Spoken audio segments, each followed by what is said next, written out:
Jadi topik minggu ini kita akan ngobrolin tentang sungai. Nah, sungai ini sendiri apa ya? Mungkin bukan cuman kompleks dari sisi ekosistemnya ya. Secara fisik dia memang merupakan suatu elemen krusial dalam desain environment itu sendiri, dalam desain lingkungan. Tetapi dari segi sosial maupun dari segi ekonomi dan politik, sungai mempunyai peranan yang penting dalam pembangunan kota. Kalau kita tahu, peradaban pertama mungkin ya muncul di sungai gitu, muncul dari aliran sungai Efrat dan Tigris ya di Mesopotamia. Pun Mesopotamia itu sendiri artinya adalah kota-kota atau lahan-lahan di sekitar sungai gitu. Nah, pun pattern ini atau pola pembangunan atau pengembangan kota di sekitar sungai ini terlihat di berbagai daerah lainnya dan benua lainnya gitu. Artinya memang sungai ini mempunyai peranan yang sangat penting dalam pembangunan peradaban ataupun saat ini pembangunan kota ya, pembangunan area perkotaan. Nah, sayangnya saat ini sungai itu punya banyak tantangan. Tantangannya macam-macam, mulai dari mulai dari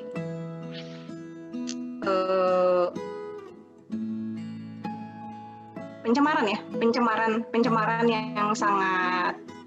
yang sangat ekstrim, terus ketidakberadaan atau non eksistensi dari sungai itu sendiri karena pada akhirnya dijadikan beton ya, dibetonisasi karena sehingga ekosistemnya hilang, maupun yang lainnya berbagai macam, dan hal tersebut nanti kita akan diskusikan di sini. Nah, hari ini sendiri kita kedatangan narasumber yang sangat spesial. Kita langsung kenalan aja sama Mas Anton Siura. Mas Anton boleh say hi sebentar dan mungkin berikan. Ya, halo semuanya. Halo Mas Anton. Halo. Iya. Ya, Mbak Happy. Iya. Terima kasih sekali sudah bergabung sama kita di Landscape Talk minggu pagi yang cerah ini ya. Biasanya hari Minggu dihabiskan waktu bersama keluarga, mungkin ini kita habiskan waktu bersama keluarga Landscape mungkin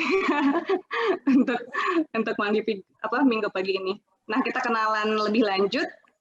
Saya akan coba sekalian share CV-nya sebentar. Bentar ya. Iya, ini dia Mas Anton Siura. Jadi Mas Anton Siura ini merupakan prinsipal di Studio Siura, sudah berkarya dan berkecimpung di bidang arsitektur lanskap selama lebih dari 13 tahun ya Mas ya. Jadi beliau mengawali karirnya di Look Architect di Singapura selama 5 tahun, kurang lebih 5 tahun ya. Dan di sana kemarin sempat cerita banyak dilibatkan dan banyak menangani proyek-proyek lanskap. Sehingga pada akhirnya mungkin jatuh cinta nih Mas gitu. Jadi setelah di Look Architect, beliau bergabung di Ramboll Studio Dry Saddle. Mungkin Ramboll Studio ini atau Dry Saddle Studio ini sendiri kita sudah sering dengar ya, karena cukup ternama akan kedalaman pemahamannya tentang air, tentang desain dan manajemen air gitu ya secara general. Nah, di dalam studio ini juga gitu Mas Anton bersama kawan-kawannya ikut melahirkan ya. Jadi melahirkan salah satu karya yang saat ini menjadi presiden project dan studi tentang restorasi sungai atau desain manajemen sungai, yaitu Kalang Bishan Park. Nah, proyek ini sangat menarik sekali gitu. Ketika saya studi master pun saya mempelajari gitu tentang proyek ini, dan mungkin kita bisa diskusi langsung nih sama desainernya untuk mengupas lebih dalam gimana pada akhirnya proyek ini bisa berhasil dan bisa menjadi seperti sekarang gitu. Nah, setelah berkarya di Ramboll Studio Dry Saddle setahun yang lalu, Mas Anton ini kemudian mendirikan Studio Siura ya. yang kemudian sampai saat ini menangani beberapa proyek lanskap sungai. Jadi mungkin kalau kita scroll sedikit ke bawah, beliau saat ini menangani ada master plan for filming studio at Cijayanti, ada river renaturalization untuk Ciliwung, Gunung Sahari, maupun river renaturalization for Jakarta River City. Jadi banyak banget proyek yang berkaitan dengan sungai yang saat ini beliau tangani secara umum, tapi nanti kita akan bahas macam-macam juga, nggak cuma tentang sungai, tapi tentang water sensitive design ya in general. Karena kalau kita ngomongin sungai, artinya kita ngomongin daerah aliran sungai atau watershed ya, DAS gitu kan secara umum. Nah, DAS ini pretty much the whole landscape itself gitu. Jadi semua termasuk daratannya gitu. Jadi ini bakal menarik banget. Oke. Tidak menunggu lebih lama lagi, kita akan langsung ngobrol bersama Mas Anton Syura. Mas, siap? Oke, kita mulai ya. Silakan. Oke, terima kasih untuk Oh iya, sebentar saya matikan suara dulu. Ya, thank you Mbak Happy. Ya, saya kenal Mbak Happy juga melalui profesi ini ya. Kebetulan ketika Mbak Happy masih di Bapeda Bogor. Juga terima kasih untuk semua teman-teman peserta di sini yang meluangkan waktunya hari Minggu ngikutin talks ya. Nah, jadi lebih rileks, lebih santai, kita nggak usah mikirin kerjaan dulu atau mikirin masalah kuliah, kita ngobrol-ngobrol tentang landscape, tentang profesi kita. Jadi saya pengennya lebih interaktif ya, nanti setelah saya memaparkan cerita tentang sungai, kita bisa diskusi lebih lanjut, free up, you can talk about anything ya. Please feel free, saya juga pengen tahu nih, karena saya 13 tahun terakhir memang karirnya di Singapura, cuman beberapa tahun terakhir memang baru masuk mengerjakan proyek-proyek restorasi sungai di Indonesia. Jadi mungkin teman-teman di sini bahkan lebih tahu banyak dari saya tentang masalah-masalah, kendala-kendala yang ada di negeri kita. Bagaimana menangani masalah sungai, masalah birokrasi, masalah apapun, kita bisa bicarakan di sini. Dan juga saya lihat ada beberapa teman di sini ya, yang saya kenal, ada Pak Bob Henry, ada Mas Hasdi, teman saya. Jadi ada beberapa orang yang sudah saya kenal dan juga mempunyai fokus terhadap sungai juga. Mungkin sedikit ralat untuk Mbak Happy, saya nggak terlibat di Project Bishan Park, justru saya bergabung dengan Rambol Studio Drasital dulu, karena saya tertarik banget sama proyek ini, luar biasa, ini proyek bisa mentransformasi kota ya, dan pandangan orang terhadap sungai itu berubah karena proyek itu. Itu yang membuat saya jatuh cinta juga terhadap landscape, sehingga nggak kebayang nih bakalan mendirikan landscape konsultan studio waktu kuliah, tapi sepanjang karir mengerjakan banyak proyek landscape, saya jadi sangat tertarik, dan that's the way to move forward to bring the best for the city. Oke, saya langsung share screen ya.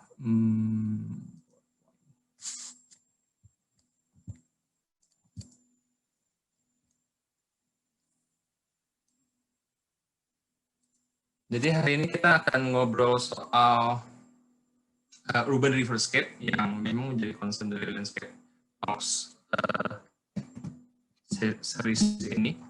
Landscape talk juga menarik ya, topik-topik yang dibawa selalu sesuatu yang tidak umum, yang sesuatu yang sangat sedikit di luar landscape tapi bersinggungan. Jadi ini topik yang kebetulan memang saya juga sangat tertarik dengan urban riverscape.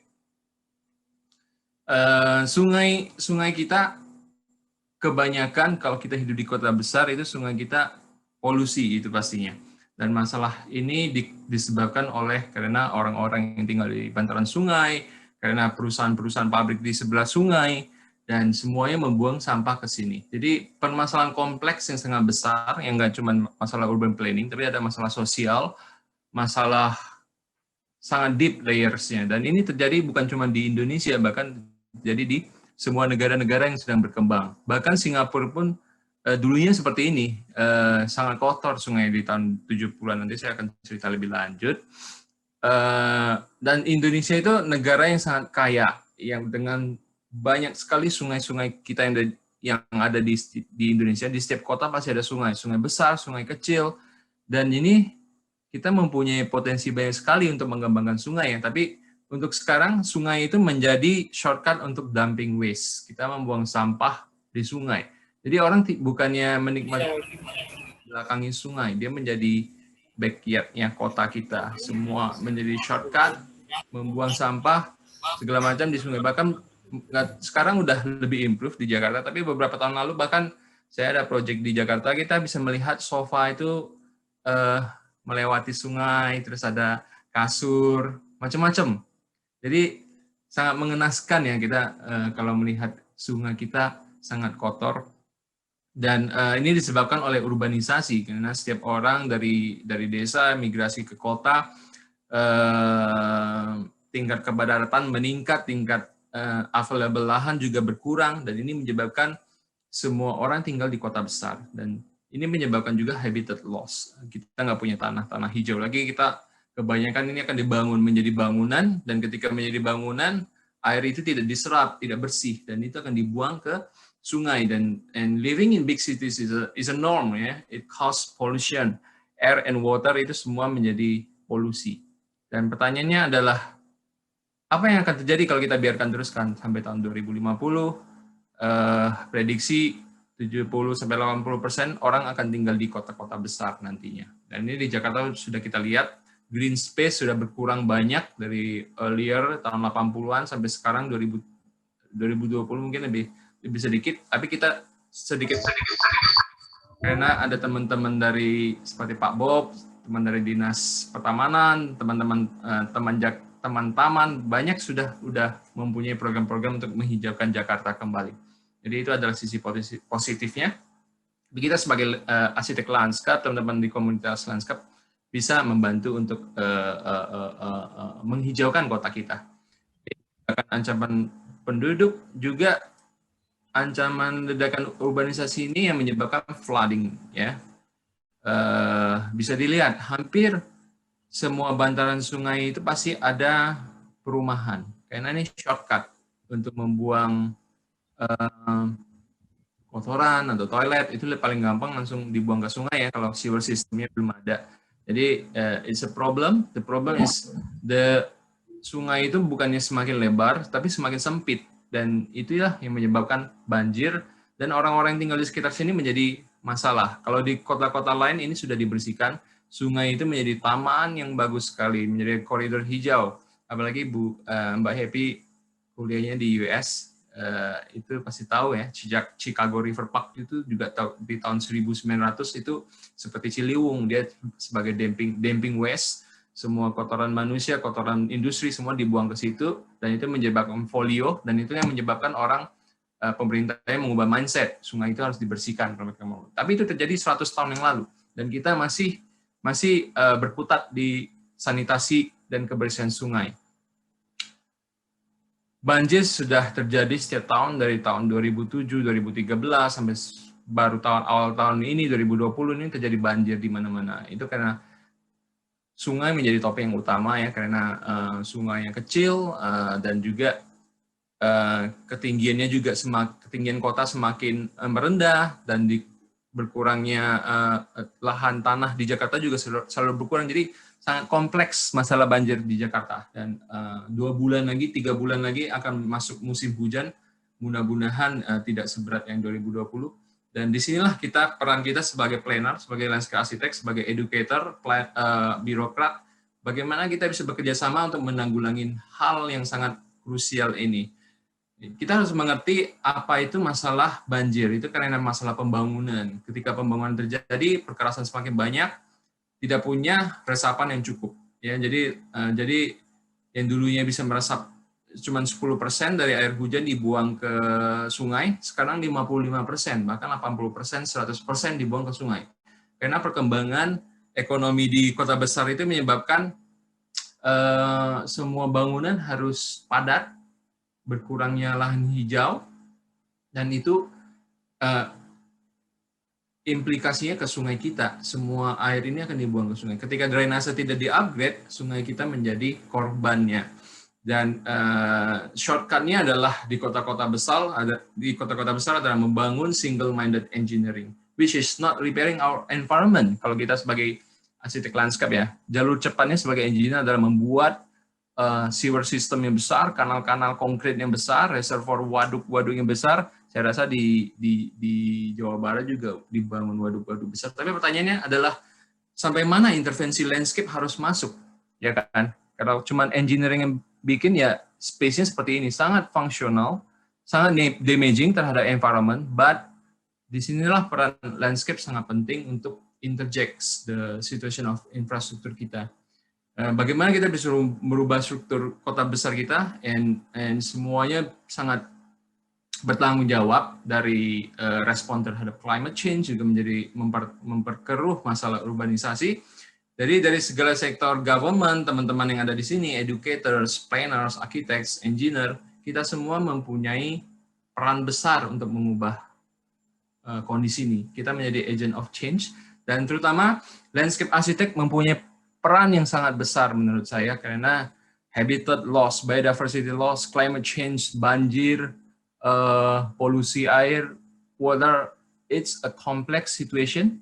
Is a very environment situation challenge, but landscape architect play a very big role dalam mengatasi hal ini. Dari pengalaman saya juga, ketika kita sedikit curhat, jadi landscape architect sering dilibatkan itu di akhir project ya, ketika arsitektur udah jadi, planning sudah jadi, urban design sudah jadi, space hijaunya sudah ada, baru landscape come in and propose the planting, but that is not a good way to do design. Landscape architect harus dilibatkan dari awal, karena kita bisa men-shape, bagaimana kita mau membuat kolam retensi, bagaimana kita bisa membuat koridor-koridor view yang lebih baik, bagaimana kita mau memaksimalkan rasio antara greenery dan hardscape.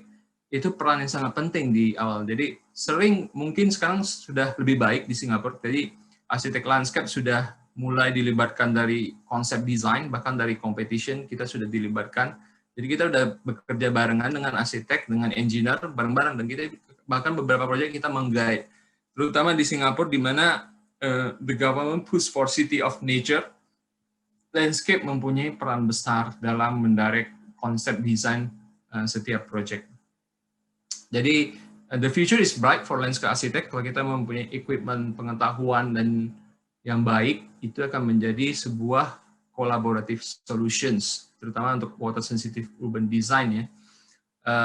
And the art of integration is about kolaborasi. Kita nggak bisa kerja sendiri, landscape nggak bisa sendiri. Kita harus bekerja dengan engineer, kita harus bekerja dengan cultural expert, social competence, dan technical excellence di semua sektor. Ya, dari politics, dari finance, birokrat, semuanya harus duduk bareng untuk mengatasi permasalahan kota ini.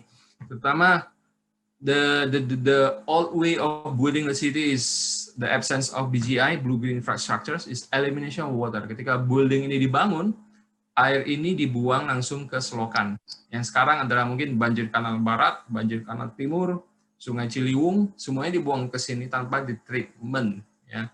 Dan it's still happening, bahkan di Singapura masih happening, but slowly it's getting changed, right? The mindset of birokrat semakin berubah, the mindset of designer juga berubah, dan disinilah integrated blue-green approach. Gimana kita bisa mengintegrasikan elemen hijau dan biru di dalam pembangunan, air di-retain sebanyak mungkin, ditahan sebelum dibuang ke sungai. Jadi dan air bahkan kita gunakan di reuse, didaur ulang, digunakan kembali untuk irigasi. Jadi ini istilahnya mungkin sumur resapan plus-plus ya. Kalau sumur resapan kan air dibuang ke groundwater kan. Tapi ini adalah kombinasi. Kita bisa menggunakan itu untuk kebutuhan irigasi lainnya. Dan ini contoh-contoh yang sudah terjadi di pembangunan di beberapa proyek yang saya lakukan di Singapura, Kampung Admiralty, ketika saya di Rambol ya, dan Bishan Park. Ini adalah, it's about managing water, it's about managing the green, it's about making a water as a feature to control flood risk, mitigate challenge,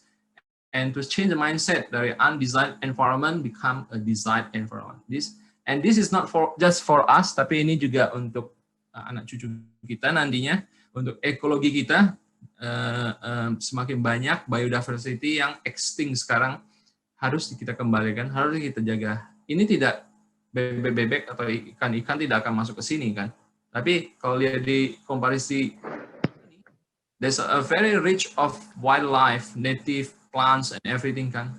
It's become a super rich, and landscape architect play very important roles in creating this kind of space. Engineer nggak bisa membuat space green seperti ini karena kita mempunyai pengetahuan ekologi, kita mempunyai pengetahuan native planting, tanaman apa yang bisa berkembang di sini, dan habitat apa yang mau kita undang ke sini, kita mempunyai pengetahuan itu. So, I think it's very important landscape to start early and to learn from the local wisdom. Is bahkan petani itu adalah arsitek landscape yang luar biasa menurut saya, karena mereka bisa managing the lands, create a very interesting water sustainable design irigasi untuk persawahan. Mereka belajar dari ancient wisdom, dan kita sering melupakan ini. Kita sering melupakan teknik mengolah air, mengolah irigasi, dan menghasilkan edible food production dari nenek moyang kita. Jadi it's time to return this kind of wisdom. Water resilience is about and is become an essential layer in the livable cities. Ya, jadi dan mengapa implementation sering gagal? Ya, is because of karena di sini permainan politik sangat penting. Agent of change dari birokrat dulu, dari pemerintah, yang karena kebanyakan urban design, sungai koridor itu punya tanah kepemilikannya punya pemerintah, ya, dan mereka yang memberikan pekerjaan, entah itu kepada engineer, arsitek, master planner, atau biasanya landscape jarang banget terlibat. Dan itu dikerjakan secara betonisasi seperti yang Mbak Happy bilang, dan kalau lebih parahnya dibiarkan apa adanya, dan banyak unsur lainnya. Jadi biasanya ada drivers of change, beberapa orang yang mempunyai visi yang kuat, dia ingin membersihkan sungai, dia ingin membuat sungai lebih baik, ya. Dan concerning condition adalah polisi-polisi, peraturan-peraturan yang bekerja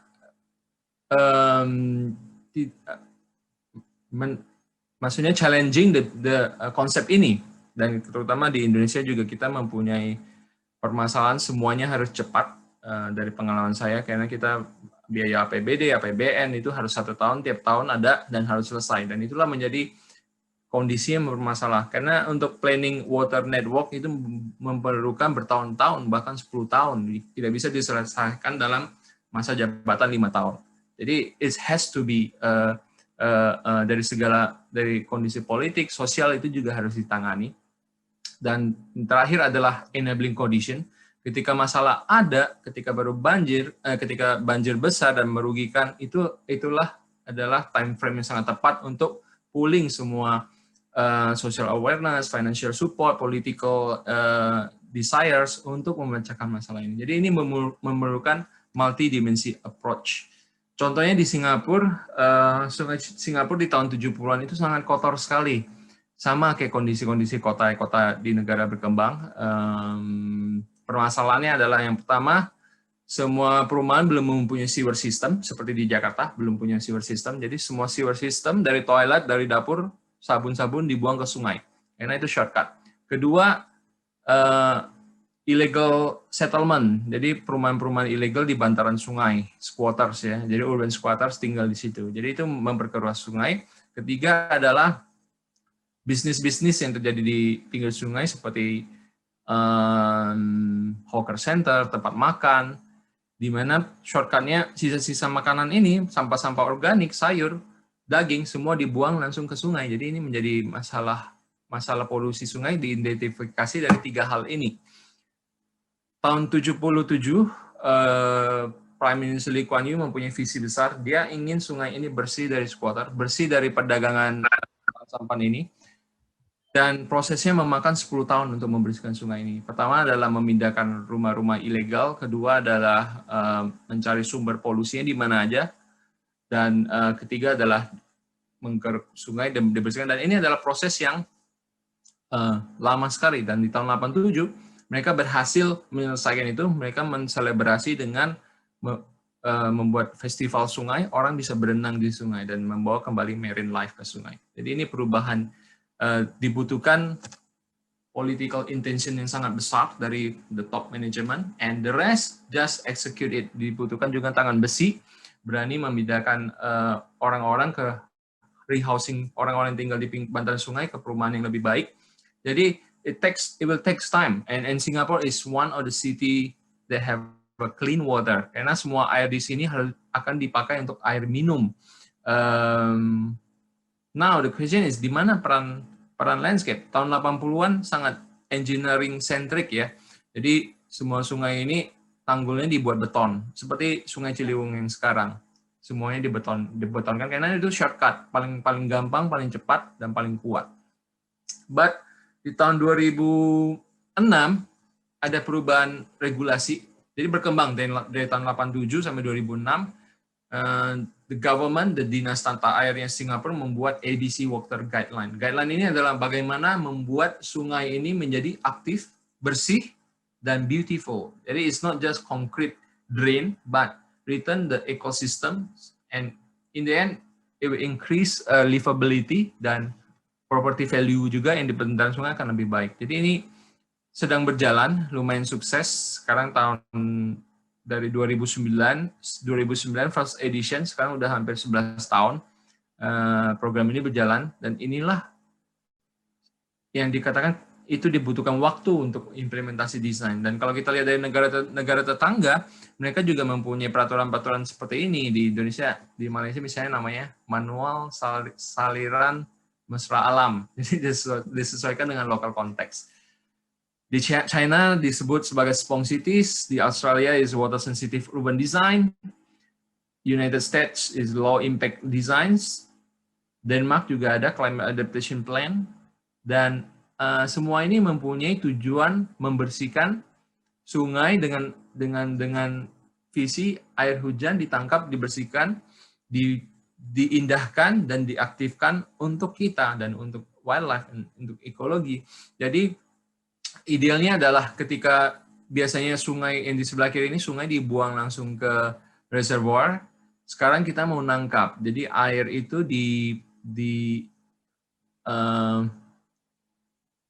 diperlambat.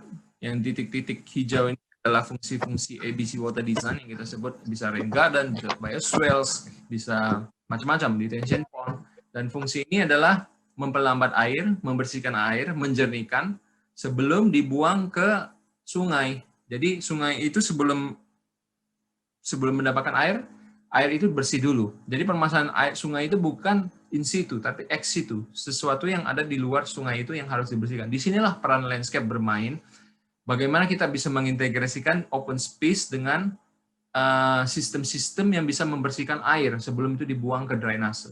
In the end, we need a clean river, we need to clear the source of the pollutants. Before and after, ini contoh kanal yang sudah dibangun tahun 80-an, dibongkar, dijadikan natural. Ya, mungkin nggak semuanya perfect, ada beberapa hal yang sudah terlanjur dibetonkan dan menjadi MRT depot, ini nggak bisa diapa-apain, yang harus di-keep. Tapi sisi lainnya bisa dinaturalisasi, istilahnya dari pemerintah Pak Anies ya. Dan di Bishan Park misalnya, yang dulunya ini concrete drain panjang, dinaturalisasi menjadi natural rivers, and it is a pure idea from a landscape architect. Jadi waktu itu Profesor Herbert Dreisaitl diminta memberikan ide dan dia memberikan visi ini, bagaimana beton ini mempunyai kalau dihancurkan dia bisa menjadi kolam retensi, menjadi sungai retensi, dan sekaligus mengaktifkan space menjadi taman besar yang bisa menghubungkan dua sisi ini. Sebelumnya kan orang nggak bisa nyebrang nih karena ada drainase. Sekarang menjadi sungai dan orang bisa turun ke sungai, bisa nyebrang, dan banyak pocket space yang sangat berguna. Jadi di proyek ini yang uniknya adalah ini pertama kalinya arsitek landscape menjadi lead konsultan, menjadi lead designer, which is very rare. Biasanya kita menjadi sub konsultan ya, dan yang lead adalah arsitek atau engineer. Tapi di proyek ini, the government has a good vision. They give the landscape architect to lead the projects to guide the engineer, to guide the architects to implement these beautiful parks. Jadi it's a very powerful project, presiden landscape yang bagus, di mana paradigma membuat beton, konkrit beton dirubah menjadi soil bioengineering. Dan dia mempunyai fungsi-fungsi clean water juga, bagaimana air itu bisa dibersihkan dengan tanaman, bagaimana soil bioengineering ini bisa tetap kuat dengan natural system menggantikan concrete drain. And contoh di Bishan Park ini adalah, mungkin saya langsung ke websitenya ya. Sebentar. Ya, ini mendapatkan American ASLA Awards. Desainnya basically mungkin saya share sedikit apa yang dikerjakan oleh Ramboll Studio Drycycle.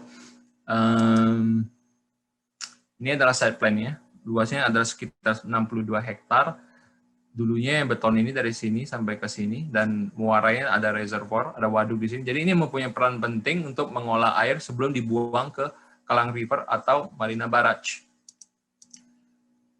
Dan sekarang dia seperti ini. It's very natural, and for landscape is the beautiful about landscape is it takes time to grow. Pohon-pohon yang dulunya kering sekarang mulai lebih lebat, mulai menjadi seperti hutan, dan habitatnya semakin banyak, biodiversity semakin banyak. Yang dulunya adalah beton 2008 dengan intensi of political will that is very strong, and with a group of designer that sangat bagus, visi yang bagus, ini dihancurkan, dijadikan menjadi sungai. Jadi ini merubah paradigma shifting, yang dulunya dinas tata air mengelola selokan, dinas pertamanan mengelola pertamanan, mereka tidak saling bercakap, sekarang dileburkan, dan pertamanan and tata air itu harus duduk bareng, mempunyai visi bareng, mempunyai budget bareng, ya, karena ini ada kolaborasi desain antara pertamanan dan tata air, dan bagaimana ini bisa menyatukan kedua visi, dan nantinya juga ngobrolin maintenance dan segala macam juga menjadi solusi bersama. So it's example of nggak cuman konsultannya kolaborasi, tapi birokratnya juga kolaborasi.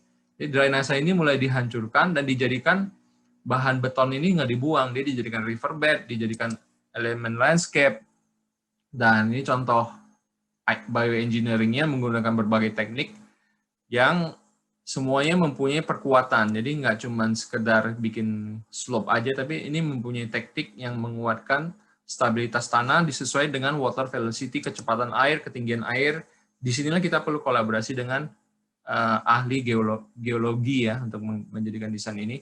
Jadi bayangkan kalau nggak punya bioengineering, kita cuma membuat tanah di-slope-kan, tanah ini bisa bikin erosi kalau airnya setinggi ini. Jadi ini menunjukkan kolaborasi landscape dan engineer sangat penting. Jadi ketika storm, dia bisa menampung air yang sangat tinggi. Ketika dia mengering, kondisi tanah, kondisi space-nya masih kuat, dan pemilihan tanamannya juga bagus, tanamannya nggak rusak, dan orang-orang bisa menikmati sungai ketika lagi shallow itu. Jadi orang bisa turun ke bawah dan bisa menangkap ikan, dan ada sistem untuk membersihkan air yang kita namakan cleansing biotop, membantu menjernihkan air yang ada di sungai juga. So it's a very good project, and I think the whole world is looking at this project. Yang we can do everywhere. Jadi nggak cuma di Singapura sebenarnya, ini bisa dikerjakan dimanapun gitu. The next example is in China ya. China itu kota yang sangat besar seperti Indonesia, dan mempunyai banyak sungai juga, dan Turenscape I think is one of the landscape architect that promoting sustainable water ecology design. Ini contohnya di mana mereka merubah wajah sungai besar ini untuk skala yang besar, ini jauh lebih besar daripada Bishan Park. Damaging environment, concrete ties edge, and very dry space menjadi sesuatu yang sangat landscape centric, eco-centric, dan habitat centric. And this is the power of the landscape professions, right? You can change the whole infrastructures into more livable, soft, and solving the biodiversity loss, climate change is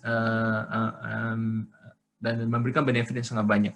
Ya, ini contoh ketika dia kering, ketika banjir, dia sebenarnya menampung air dan ketika dia kering, dia air sedimen-sedimen dari air ini memberikan nutrisi terhadap tanaman yang bisa tumbuh lebih baik secara natural. Dan ini contoh yang dikerjakan Rumble Studio Center juga, yang kebetulan saya waktu itu adalah project manajernya untuk Kampung Emeraldi, di mana kita pertama kalinya menerapkan water sensitive urban design di skala bangunan. Jadi nggak cuma di sungai, like I said before, masalah polusi terjadi dari development baru seperti ini. Jadi the question, bisakah setiap development ini membantu menjernihkan air, menahan air sebelum dibuang ke sungai?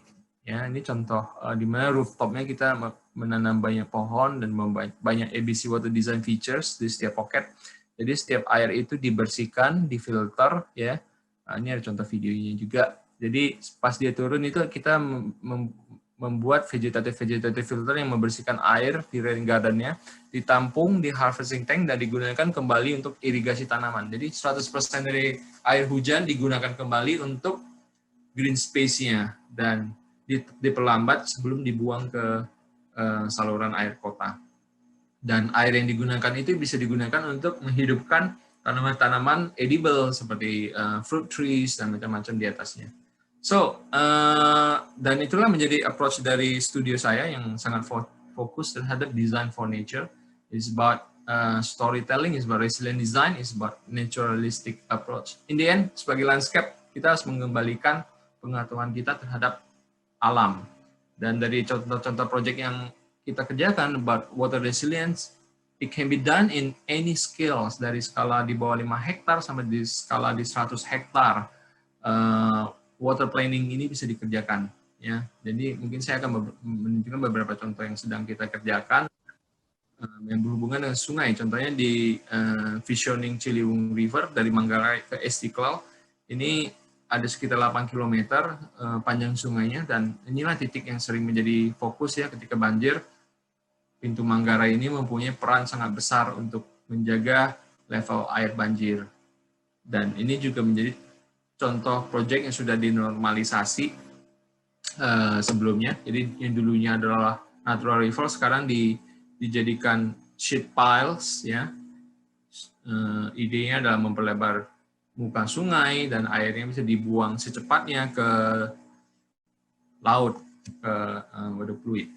Jadi it's very sad ya ketika kita melihat sungai yang dulunya natural menjadi konkret seperti ini dan tidak bisa digunakan dan terlihat jelek sekali. Maaf kalau saya kata-kata yang kasar, saya juga surprise ketika saya datang, loh kok Sungai Ciliwung seperti ini sekarang kan? Dan tidak ada elemen naturalnya, mungkin ini terlalu engineering centric ya desainnya. Jadi there's no green space dan implikasinya orang-orang nggak bisa menggunakan space ini, orang-orang nggak bisa jalan. Dan hal kedua adalah bau, ya. Jadi kita berusaha bagaimana kita bisa menanggulangi sungai yang sudah dibangun seperti ini dan kita nggak punya space untuk memperlebar sungai karena pinggir kiri kanan itu sudah menjadi perumahan atau jalan raya. Jadi yang kita bisa lakukan adalah merestorasi air sungai yang ada di dalam dan pinggiran embankment-nya dengan strategic design implementation dengan integrating soft bioengineering di edging-nya dan juga beberapa tanaman yang spot-spot yang memungkinkan untuk menanam tanaman air. Dan bagaimana kita bisa merubah ini pintu air yang sangat terkenal yang sekarang menjadi seperti kubangan aja. Bagaimana kita bisa mengaktifkan ini dan jadikan itu sebagai tempat edukasi. Jadi orang belajar tentang flood water control. Dan bagaimana kita bisa memperlambat air dengan elemen-elemen habitat natural habitat islands. Bagaimana kita bisa merubah existing sungai yang seperti drainase ini mengembalikan mereka sebagai natural. Jadi semua hal ini secara visioning sangat memungkinkan. The next question is about the political goodwill, about budget, about many kind of social aspect. Itu yang perlu dikolaborasikan antar berbagai pihak. Jadi sebagai landscape kita bisa membantu memberikan visi-visi yang sangat bagus, dan the next step adalah implementasinya. Dan ini contoh yang akan dikerjakan juga di Pasar Baru, depan Pasar Baru ya. Tanggul sungainya sudah dibangun sangat lama sekali, tanggul beton, dan sekarang udah hampir rusak, dan ketika banjir kemarin ketinggiannya juga nggak cukup. Jadi air itu meluap membanjiri Gunung Sahari, dan kita diminta untuk membantu memikirkan bagaimana secara fungsi utamanya tetap menanggulangi banjir. Jadi bagaimana juga kita bisa mengaktifkan koridor sungai itu. Jadi kita mengkombinasikan elemen desain arsitektural bekerja sama dengan studio saya, kita dan embankment-nya, bagaimana menghijaukan embankment-nya, jadi membuat koridor sungai ini lebih aktif, lebih green, dan lebih asri. Yang dulunya seperti ini akan ditransformasi menjadi sesuatu yang lebih baik, dan dia tetap mempunyai fungsi untuk menahan banjir. Jadi parapat merah dinding ini adalah fungsi penahan banjirnya. Dan juga kita sedang mengerjakan master plan di Subang yang mempunyai koridor-koridor sungai melewati bangunan-bangunan industrial dan smart district dan macam-macam. Jadi kalau sungai kotor, development ini akan rugi. Kalau sungai bau, tidak akan ada investor yang mau beli. Jadi bagaimana kita bisa studi ketinggian air, teknik yang cocok untuk diimplementasikan untuk koridor sungai. Idenya adalah membuat sungai ini menjadi seperti ini, yang bisa diakses oleh orang, dan ketika hujan dia mempunyai fungsi untuk menampung air hujan. Yang dulunya mungkin tanpa keterlibatan landscape arsitek, di single-minded engineering solution akan seperti ini. Tapi dengan integrated landscape, kita bisa membuat pori-pori wetland, dan membuat akses untuk orang untuk akses ke kolam retensi ini. Dan nantinya pastinya yang menguntungkan adalah pihak developer sendiri, karena suddenly yang sebelumnya harus dibangun seperti ini, dia menjadi sesuatu yang mempunyai fungsi sosial, fungsi komunitas, dan fungsi ekonomi. Karena pastinya setiap ada taman, tingkat properti itu akan semakin baik. Jadi ini contoh intervensi dari landscape bekerja sama dengan engineer bisa menghasilkan sesuatu seperti ini. Functioning rivers that acting as a flood control, biodiversity, ecology, and many other things. Dan tahun lalu juga saya bekerja sama dengan studi saya memenangkan sayembara Ragunan, di mana desain kita nggak cuma mengenai rekreasional, nggak cuma mengenai zoo, tapi kita memasukkan ide-ide ekologi sebagai ide utama kita, ecocentric design, how to make Ragunan menjadi zoo yang sangat penting, tapi nggak cuma mengenai hewannya, tapi mengenai space-nya, karena Ragunan itu 150 hektar, dan itu salah satu yang paling besar di Jakarta, aset ruang hijau terbesar di Jakarta menurut saya, lebih besar daripada Monas, dan bisa dijadikan tempat rekreasional dan sangat populer ya ketika Idul Fitri atau hari raya besar, itu selalu membludak. Jadi ini dibutuhkan kolaborasi juga. Kita ada zoo expert, kita ada business expert, kita punya transportasi environmental expert, semuanya harus berkolaborasi. Bisa dilihat ini skalanya Jakarta, and this is the most green space ya di Jakarta Selatan. 140 hektar, a lot of trees, greenery, dan surprising, saya juga mungkin hampir 15 tahun nggak pernah ke Ragunan. Ketika site survey, saya menemukan, wow, mereka punya kolam retensi yang besar, mereka punya danau, dan danau air ini digunakan untuk beberapa eksibisi hewan-hewan seperti kuda nil, buaya yang dapat di sini, dan air ini dibuang lagi ke utara, mungkin menuju ke Ciliwung. Jadi air ini datang dari selatan. Dan tempat ini sangat sepi, semua orang mainnya di depan, tapi ini mempunyai fungsi open space yang sangat kuat, dan kita fokus desainnya juga di bagaimana mengembalikan restorasi water space ini menjadi public space, recreational space, dan bahkan menjadi beberapa hotel yang ada di atas danau. So it's starting from planning for the river space in Ragunan, dan selanjutnya adalah bagaimana membuat eksibisi ini mempunyai tema-tema habitat sesuai dengan hewan-hewannya sendiri.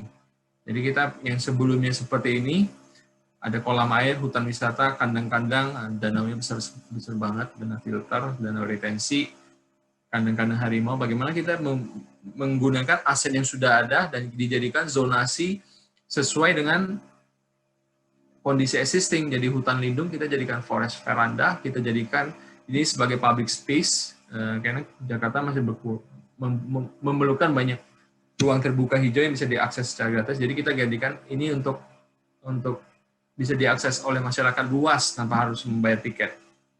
Kita sebut forest veranda, dan kita jadikan space ini sebagai our planet untuk eksibisi tanaman hewan-hewan dari seluruh dunia.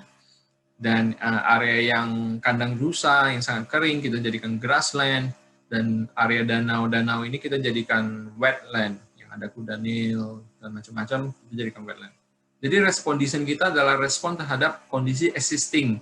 Apapun yang bagus, yang hutannya bagus dijadikan forest floor, forest canopy, dan danau ini kita jadikan eco lake waterfront dan eco lodge accommodations. Jadi ini dijadikan tema-tema habitat ini menjadi kunci dari Ragunan dan juga crowd control. Jadi ketika orang masuk ke zona-zona ini, mereka bisa menikmati dan mereka keluar dari pintu yang sama.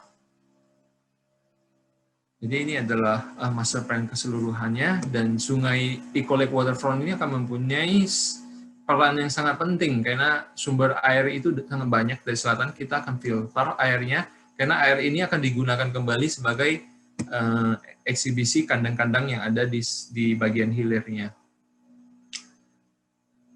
Pendekatannya menggunakan landscape immersion. So, in zoo design landscape berperan sangat besar ya, karena kita dalam menghijaukan space, membuat rumah yang sangat baik untuk hewan-hewan itu, dan arsitektur itu hanya berfungsi sebagai frame, hiding spot, jadi hewannya nggak lihat manusianya terlalu banyak. Dan seakan-akan orang itu berjalan, ketika melihat hewannya, mereka berjalan di kandang hewan yang secara langsung dengan invisible barrier. The idea is to create a seamless landscape design with a clean water. Bagaimana membersihkan water yang akan masuk ke grassland-nya, wildlife space-nya, dan menggunakan danau itu dijadikan akses. Ini sebelum picture-nya seperti ini. Jadi air itu sebelumnya cuma menjadi fungsi sedimentasi, dan kita menemukan spot di tengah ini yang mempunyai peran penting. Kita jadikan wetland terrace. Jadi air itu dari atas akan dibersihkan dulu dengan natural secara alami sebelum dibuang ke danau yang lebih besar, dan akan ada treatment selanjutnya sebelum sebelum disalurkan ke kandang-kandang hewan. Dan ini bisa dijadikan recreational space buat kayaking, buat hotel, buat pavilion, buat garden, macam-macam. So the idea is to treat the waters, and in the end ini menjadi benefit dari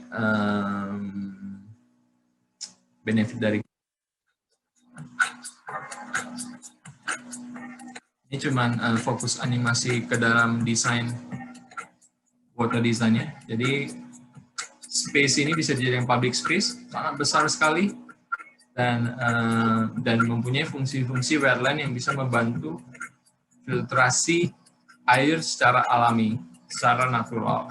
Dan at the same time menjadi pavilion-pavilion, orang bisa bermain di sini setelah mengunjungi zoo-nya, mereka bisa menikmati lake yang sangat bagus. Jadi ini baru contoh di Ragunan, saya yakin masih banyak contoh-contoh waduk retensi yang ada di Jakarta, ataupun kebetulan peserta-peserta di sini dari berbagai kota di Indonesia. Pastinya kalau Anda melihat di sekitar Anda ada waduk-waduk, sungai-sungai yang besar, dan itu sekarang tidak dimanfaatkan secara luas. Jadi planning for water resilient city is about healing our waters. Dan kita buka forum diskusinya. Silakan Mbak Happy. Thank you very much. Iya. Oke, terima kasih banyak Mas Anton atas sharingnya. Luar biasa ya, tadi selama melihat presentasi, entah kenapa mata jadi seger gitu kan. Melihat air yang jernih gitu kan, dan banyak biodiversitas di sekitarnya. entah kenapa akan sangat indah sekali ya, maksudnya akan sangat baik sekali ya kalau itu pada akhirnya bisa jadi nyata gitu. Tadi ada beberapa, bahkan ada banyak sekali ya poin menarik yang Mas Anton sampaikan. Yang pertama tadi penekanan terhadap peran kita ya sebagai arsitek lanskap, sebagai desainer lingkungan. Harusnya kita ketika kita mendesain sebuah ruang atau sebuah space, tidak hanya harus indah, cantik, asri, tapi juga berkelanjutan ya, bisa menumbuhkan ekosistem baru, biodiversitas baru, maupun mengubah paradigma masyarakat, mengundang masyarakat sekitar atau komunitas sekitar untuk bisa kembali dekat dan berinteraksi langsung gitu dengan sungainya. Di sisi lain juga pada akhirnya harapannya bisa menambahkan added value yang sifatnya ekonomi gitu kan, supaya pada akhirnya si desain itu bisa memenuhi ya kriteria desain yang berkelanjutan, sustainable design.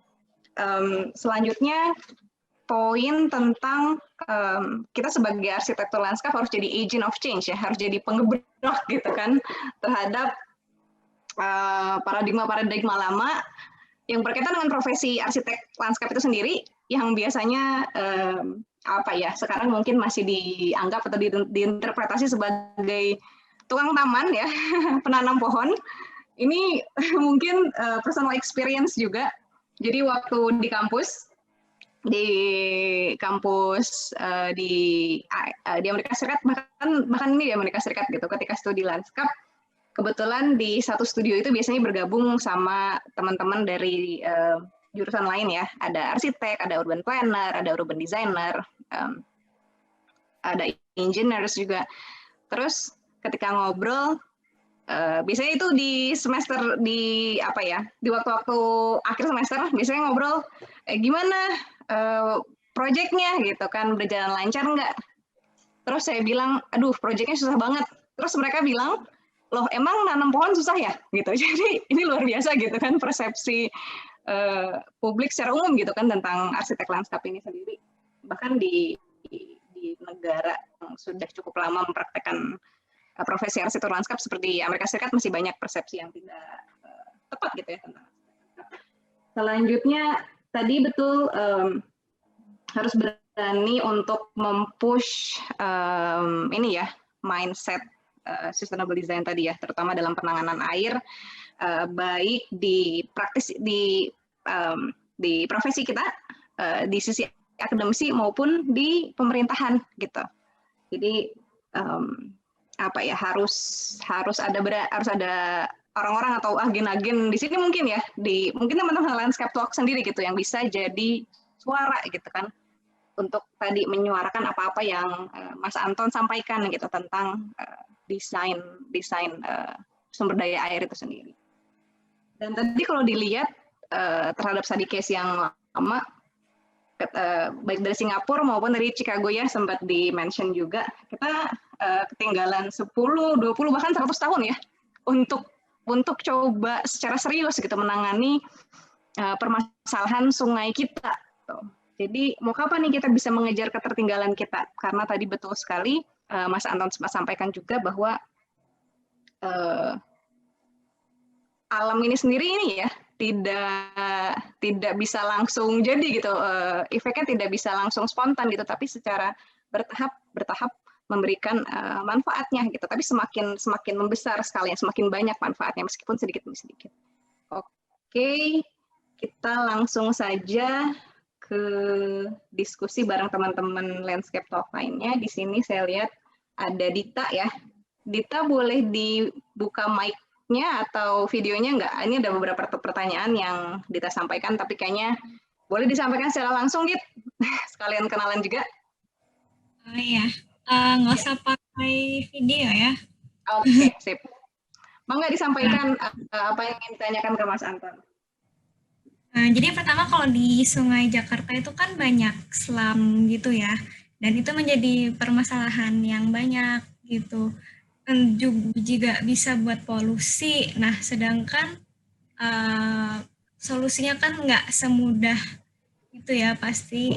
Kayak seperti aku lihat di Singapura dulu juga ada selam-selam gitu-gitu. Gimana cara dia transformasi dari slum terus jadi hijau. Itu pertanyaan pertama. Terus yang kedua itu bahkan sampai Jakarta yang banjir 2020 itu solusi pemerintah itu kan dia bilang solusinya adalah untuk kembali lagi kepada master plan yang sudah dibuat sejak zaman dulu ya. Itu pegangan pemerintah. Nah, gimana sih pendapat Pak Anton tentang master plan yang dibangga-banggakan di Jakarta itu? Apakah itu sekiranya masih perlu atau harus diubah dan direvisi gitu? Ya itu aja sih kayaknya. Terima kasih. Oke, makasih banyak Dita. Mas Anton, mungkin untuk pertanyaan pertama Dita, aku coba sambungin sama pertanyaan Momo ya. Morita Ayu ini ada di chat juga. Jadi Momo ini berkarya di bidang pemerintahan juga ya, tentang pemukiman informal yang biasanya banyak tumbuh di sepanjang aliran sungai ketika ingin menerapkan konsep naturalisasi ini. Banyak pihak yang pada akhirnya protes, terutama menentang gitu kan, terutama masalah sosial, karena harus ada pembebasan lahan, terus pada akhirnya harus pemindahan warga, dan lain-lain. Nah, gimana kira-kira kita bisa menghadapi tantangan itu ketika ngedesain area sungai? Itu mungkin dua hal yang boleh Mangga Mas Anton nanti jawab. Silakan. Ya, pertanyaan sulit banget karena di luar expertise kita ya. Karena masalah penanggulangan sosial pastinya itu kita perlu komunikasikan dengan social expert ya, dan bahkan pemerintah. Jadi itu mungkin saya tidak bisa memberikan jawaban mengenai bagaimana menanggulangi masalah-masalah urban squatters kan, karena itu memang diperlukan. Ini lebih ke open discussion ya. Jadi kalau siapapun yang ingin menanggapi, monggo. Kalau enak benar saya nggak bisa jawab bagaimana menanggulangi itu karena saya belum terjun ke dalam hal seperti itu. Kalau saya mengambil contoh di Singapura, ya dulunya banyak urban squatters di sepanjang sungai, dan pastinya di negara-negara lain juga, pastinya harus ada kompensasi terhadap mereka kan. Ketika mereka dipindahkan ke perumahan susun yang lebih baik, mereka diberikan kompensasi pergantian uang. Sepertinya sudah beberapa hal dilakukan seperti itu, ya pendekatan-pendekatan. Jadi memang ini sesuatu yang berbau politis, berbau sosial, masyarakat, sangat dalam ya, dibutuhkan political will juga. Itu tidak bisa saya jawab secara penuh, tapi ya cara-caranya kita mengambil dari negara lain seperti itu. Kedua adalah pembuatan sewer system. Jadi ini juga di luar jalur provinsi lanskap ya, diperlukan sistem pembuangan air kotor.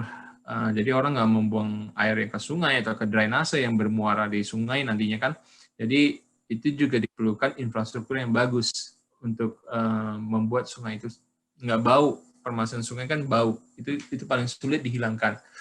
Jadi itu dua hal yang di luar profesi landscape bisa lakukan kan, adalah pemindahan masyarakat, pembuatan infrastruktur yang lebih bagus. Nah, peran landscape di mana terhadap master plan ini, ya kan? Kita masukin tuh di sini.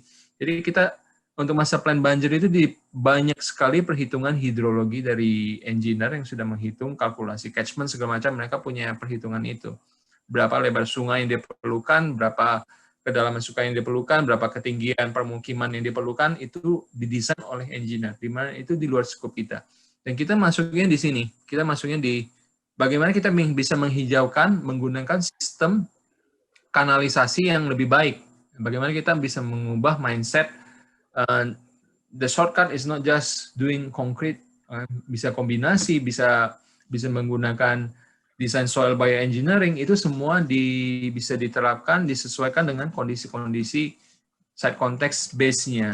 Jadi master plan mungkin sudah ada, lebih ke bagaimana menanggulangi, lebih ke engineering-nya ya, lebih ke lebar sungai, tapi yang belum disentuh adalah bagaimana meng-create social space, koridor-koridor taman atau koridor-koridor open space di sepanjang sungai atau banjir kanal timur, banjir kanal barat atau ataupun waduk itu yang belum diintegrasikan. Mungkin layer itu yang bisa di add on ke master plan itu. Saya sendiri belum membaca full master plan penanggulangan banjir seperti apa, tapi I think if the landscape profession dilibatkan, hal-hal seperti itu yang bisa kita membantu di master plan itu. Bagaimana membuat waduk itu lebih bisa diakses, bagaimana membuat waduk itu nggak menanggulangi banjir, tapi mempunyai fungsi ekologi, biodiversity, dan hal-hal yang soft lainnya. Begitu. Oke. Sip. Tadi mungkin Mas sedikit tentang apa yang ditanyain Dita juga mungkin sekilas. Perlu nggak sih master plan sekilas nih ya kan Mas Anton juga sempat lihat master plan yang ada. Perlu nggak sih dirubah sebenarnya? Perlu nggak sih diupdate kembali gitu dengan apa ya? Iya, pastinya. Desain-desain yang lebih. Iya.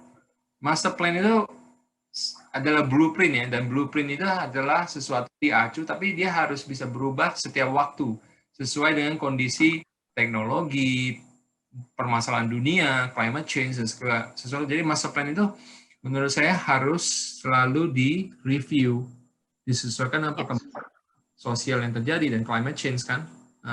Menurut saya, dan itu juga terjadi di sini, di mana master plan itu bisa dirubah karena ada perubahan, misalnya climate change menjadi agenda paling besar dan ada perubahan master plan. Jadi selalu direview tahunan gitu. Ya, oke, betul ya. Memang biasanya ya kalau misalnya berdasarkan pengalaman 5 tahunan mungkin ya.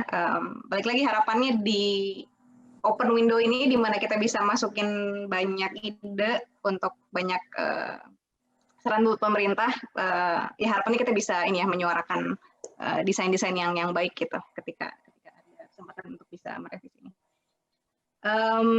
Oke, terima kasih. Selanjutnya ini ada dari Shena ya. Shena mau sampaikan sendiri atau saya coba bacakan saja ya. Saya ingin bertanya, apakah natural irrigation seperti yang disampaikan Pak Anton bisa diterapkan dalam sungai-sungai kecil, seperti anak sungai yang cenderungnya berbentuk seperti parit. Contohnya ada sungai di Solo, di mana sungai kecil itu sudah sangat rendah debit airnya, sedangkan jika dijadikan natural irrigation, bukankah air sungai pastinya akan terserap oleh tanah di sekitarnya. Nah, apakah debit airnya justru akan habis dan kering jika dibandingkan dengan betonisasi? Terima kasih sebelumnya. Gimana nih Mas? Irrigation untuk apa ya? Untuk sawah atau apa ya? Oke, Shena, mungkin boleh disampaikan lebih lanjut kira-kira detail pertanyaannya seperti apa? Halo, mungkin sebenarnya bukan maksud saya irrigation ini aliran sungainya sih. Jadi sebenarnya kalau di Sungai Bengawan Solo itu ada anak sungai yang dia itu nyebar ke permukiman itu. Terus itu cenderung permukiman di situ malah cenderung justru selam. Jadi kayak permukimannya itu cenderung kumuh. Kemudian mereka tuh cenderung buang sampah tuh loh ke anak-anak sungai ini. Nah akhirnya mungkin karena udah dibetonisasi dan kawan-kawan jadi serasa yang seperti yang disampaikan sama Pak Anton tadi, jadinya kayak bau. Terus mereka jadi nggak peduli sama lingkungan. Berakhir yang kotoran dari parit atau yang sungai kecil ini mengalir ke sungai yang Bengawan Solo yang besar ini gitu. Tapi kalau pertimbangannya saya juga pernah searching soal yang dijadikan natural atau diberi tanaman dan kawan-kawan sebagainya, sedangkan kan debit air di sungai kecil itu udah cenderung kecil, udah cenderung sedikit. Terus saya juga pernah tanya-tanya sama orang-orang yang pernah searching soal ini juga, katanya kalau misalnya dari beton dijadikan kayak natural gitu, otomatis kan dia harus ada pertimbangan struktur tanah dan kawan-kawan. Terus juga nanti debit airnya juga akan berpengaruh, sedangkan kan debit air yang anak sungai itu udah sedikit gitu loh. Maksud saya seperti itu. Ya, ya, oke. Ya saya paham untuk konteksnya karena juga saya pernah ada proyek yang di Bekasi di mana saluran irigasi untuk sawah itu dijadikan bahkan jadi kotor banget, jadi tempat sampah kotor banget, terus rumah-rumah gubuk-gubuk dibangun di atas irigasi ini, perumahan ilegal itu semua berdiri dekat situ kan, di mana ada saluran irigasi pasti ada perumahan ilegal karena paling cepat buang kotoran di situ kan. Sampah gratis, buang sampah gratis. Jadi itu memang permasalahan polemik yang besar, Mbak Shena. Jadi memang diperlukan regulasi. Pertama adalah regulasi itu sangat penting ya, gimana kita bisa mengkontrol orang supaya tidak membuang sampah sembarangan. Ketika orang nggak membuang sampah sembarangan, otomatis debit air akan kembali seperti semula kan, karena tidak ada yang menghambat airnya. Dan jadi permasalahannya memang lebih ke di luar sungai itu sih. Dan kedua adalah memang nggak semua desain irigasi itu harus natural. Sometimes kita perlu mendesain dengan konkret karena itu tergantung dengan konteksnya. Ketika airnya surut atau ketika space nggak terlalu valuable untuk dinaturalisasikan dan nggak punya space, memang kita bisa menggunakan konkret. Jadi everything is about site specific design, site context design. Nggak berarti dimanapun itu harus didesain secara natural. Bahkan untuk persawahan kadang memang harus butuh saluran konkret karena dia nggak punya space lagi. Jadi dan semua itu adalah bagaimana kita bisa memanfaatkan situasi, bisa melihat konteks site, memberikan apa yang terbaik ketika harus dibuat naturalisasi, dibuat ekologi, dibuat engineering, itu semua based on site context. Jadi untuk pertanyaan dari Mbak Chena itu memang benar-benar is about saluran irigasinya sepanjang apa, ya kan, dan kondisi pemukimannya di mana. Jadi benar-benar itu sesuatu yang bisa dikaji lebih dalam untuk itu. Gitu ya. Iya. Oke, makasih Mas Anton. Semoga menjawab ya Mbak Sena ya. Jadi memang tiap desain sungai itu ada konteksnya tertentu ya, dan tiap konteks ini penanganannya beda-beda mungkin ya. Selanjutnya ini ada dari Mas Dimas, balik lagi mungkin ke Jakarta. Bagaimana konsep naturalisasi yang sejauh ini dikembangkan di Jakarta? Sepertinya sejauh ini masih lebih ke beautifikasi. Nah, sekarang Mas Anton jadi bagian gitu kan dari penyusun visioning untuk master plan Sungai Jakarta sendiri gimana menurut Mas Anton? Iya, betul. Jadi untuk master plan sendiri kita harus jeli melihat space yang ada di sekitar bantaran sungai. Ketika bantaran sungai itu tidak mempunyai space dan sangat limited, kita nggak bisa ngelakuin apapun, dan beautifikasi lah yang digunakan tekniknya kan, karena memang nggak ada space untuk seperti Bishan Park rare case, mereka mempunyai taman di sebelah drainasenya, jadi itu bisa dijadikan fungsi ekologinya masuk. Jadi semua lagi seperti yang sebutkan ke Mbak Jana, semua desain itu kembali ke site konteksnya, dan kita cuma bisa memaksimalkan apa yang ada dari konteksnya. Seperti Ciliwung misalnya yang saya kerjakan, idealnya saya pengen bikin seperti Bishan Park, tapi nggak mungkin kan, karena sebelah kiri kanan sudah rumah, sudah jalan yang nggak bisa dihancurin, dan kita cuma bisa buat sesuatu yang lebih mengindahkan space-space itu sehingga bisa menarik orang untuk datang ke sisi-sisi sungainya gitu. Jadi iya betul. konteks Ini mungkin beberapa sungai Ciliwung atau Kali Krukut atau apapun, mungkin di dekat bantaran sungainya masih ada space tanah kosong yang mempunyai hak milik pemerintah, dan disitulah space yang bisa kita gunakan teknik yang nggak cuma sekedar beautifikasi, tapi menciptakan sebuah cleansing system di situ. Jadi itu dikembalikan harus dilihat dari kacamata yang lebih jauh, lebih luas, nggak terlalu fokus ke area itu. Gitu. Ya, jadi masalah beautifikasinya di mana kan, dan profesi kita sebagai desainer konsultan adalah melihat opportunity yang ada yang mungkin belum terlihat gitu kan. Jadi misalnya ada space yang kemungkinan bisa dijadikan lebih dari beautifikasi, that's the space that we can propose for something better. Yes, oke. Makasih Mas. Mungkin semoga terjawab ya, Dimas. We are not against beautification gitu kan, tapi kita lihat di kesempatan yang ada gitu kan, di peluang yang ada itu apa aja added value yang bisa kita tambahkan kan dalam desain tersebut. Mungkin masih nyambung lagi nih Mas, masalah tentang ketersediaan lahan ya ketika kita mendesain area sempadan sungai. sebenarnya kan ada peraturan ya, peraturannya kalau nggak salah ini, kalau nggak salah peraturan daerah saya di Jawa Barat sendiri, sempadan sungai itu paling tidak 50 meter buffernya yang sebenarnya punya pemerintah gitu. Ini saya akan sambungkan dengan pertanyaan dari Mbak Desi Fatmala. Jadi beliau bilang bahwa saya pernah mengerjakan beberapa perencanaan sempadan sungai bersama beberapa tim yang memang latar belakang pendidikannya berbeda. Konsep yang diusung adalah ekoriparian, gitu. Jadi yang membuat ekosistem di sekitar riparian ya. Nah, salah satu permasalahannya adalah terkait ketersediaan lahan. Dan untuk lebar sempadan, seringkali kita tidak menemukan lebar sempadan yang sesuai dengan peraturan yang sudah ditetapkan. Nah, bagaimana cara yang harus dilakukan? Gimana ya, Mas? Sebenarnya agak mirip sih ya dengan pertanyaan yang tadi gitu kan, dengan ketersediaan lahan yang terbatas, gimana caranya kita bisa memaksimalkan desain kita.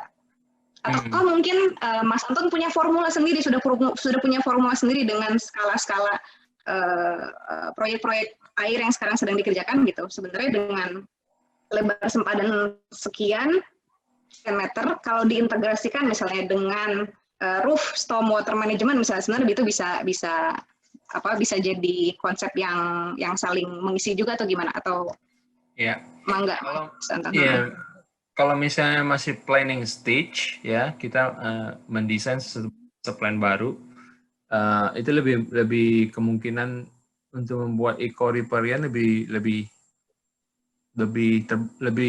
besar dibandingkan mendesain sesuatu yang sudah ada. Jadi kalau ini masih planning stage, kita masih bisa bekerja sama dengan engineer ya, hydraulic engineer. Apakah itu mengecilkan badan air, jadi sempadan yang lebih besar, misalnya sempadannya katakanlah 15 meter dari bibir sungai kan, dan lebar sungai katakanlah 30 meter. Bagaimana kita bisa mendesain sungai itu lebih kecil, jadi sempadannya lebih besar. Jadi that's example, but you need kolaborasi, you need to work with them kan. Sungai itu, air itu menarik, sesuatu yang kita tidak pelajarin di masa kuliah mungkin ya, karena kita kan hydraulic engineer, tapi banyak sekali hal yang perlu diperhatikan, dari hilirnya, catchment-nya, elemen-elemen seperti itu yang di luar bidang kita. Nah, itulah kita perlu, indahnya adalah kolaborasi. Jadi kalau masih planning stage itu masih memungkinkan ya, tapi kalau untuk sesuatu yang sudah ada kayak Ciliwung itu, apalagi di kota besar, itu sangat challenging menurut saya. Betul. Iya, makasih Mas Anton, betul tadi menarik sekali ya. Oke. Banyak banget yang ingin dikomentari dari hal tersebut, tapi kita masih banyak banget nih teman-teman yang pengen diskusi. Sebelumnya saya boleh undang Mbak Ina untuk menyampaikan. Halo Mbak Ina, boleh dibuka mic-nya atau bahkan videonya mungkin? Ya, Happy. Yes, oke. Boleh disampaikan nggak Mbak pertanyaannya langsung ke Mas Anton, mungkin sambil diskusi juga. Pertanyaannya panjang-panjang ya, saya baru baca sebelum Iya, makanya. Ya, siap. Kak Anton atas penjelasannya sangat memberikan pencerahan sekali gitu. Sebelumnya perkenalkan, saya Ina, Mas. Saya berpraktisi di Bandung. Sebagai yang saya ingin tanyakan, terutama sebenarnya agak-agak ke teknis sih sebenarnya. Saya ingin bertanya karena kan Mas Anton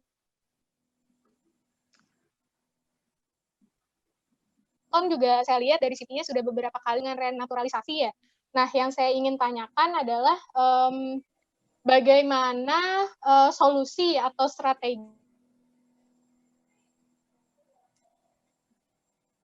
yang Mas Anton berikan kepada ini, terutama di Jakarta. Terutama kaitannya kan seperti yang kita ketahui, Indonesia punya policy atau peraturan yang agak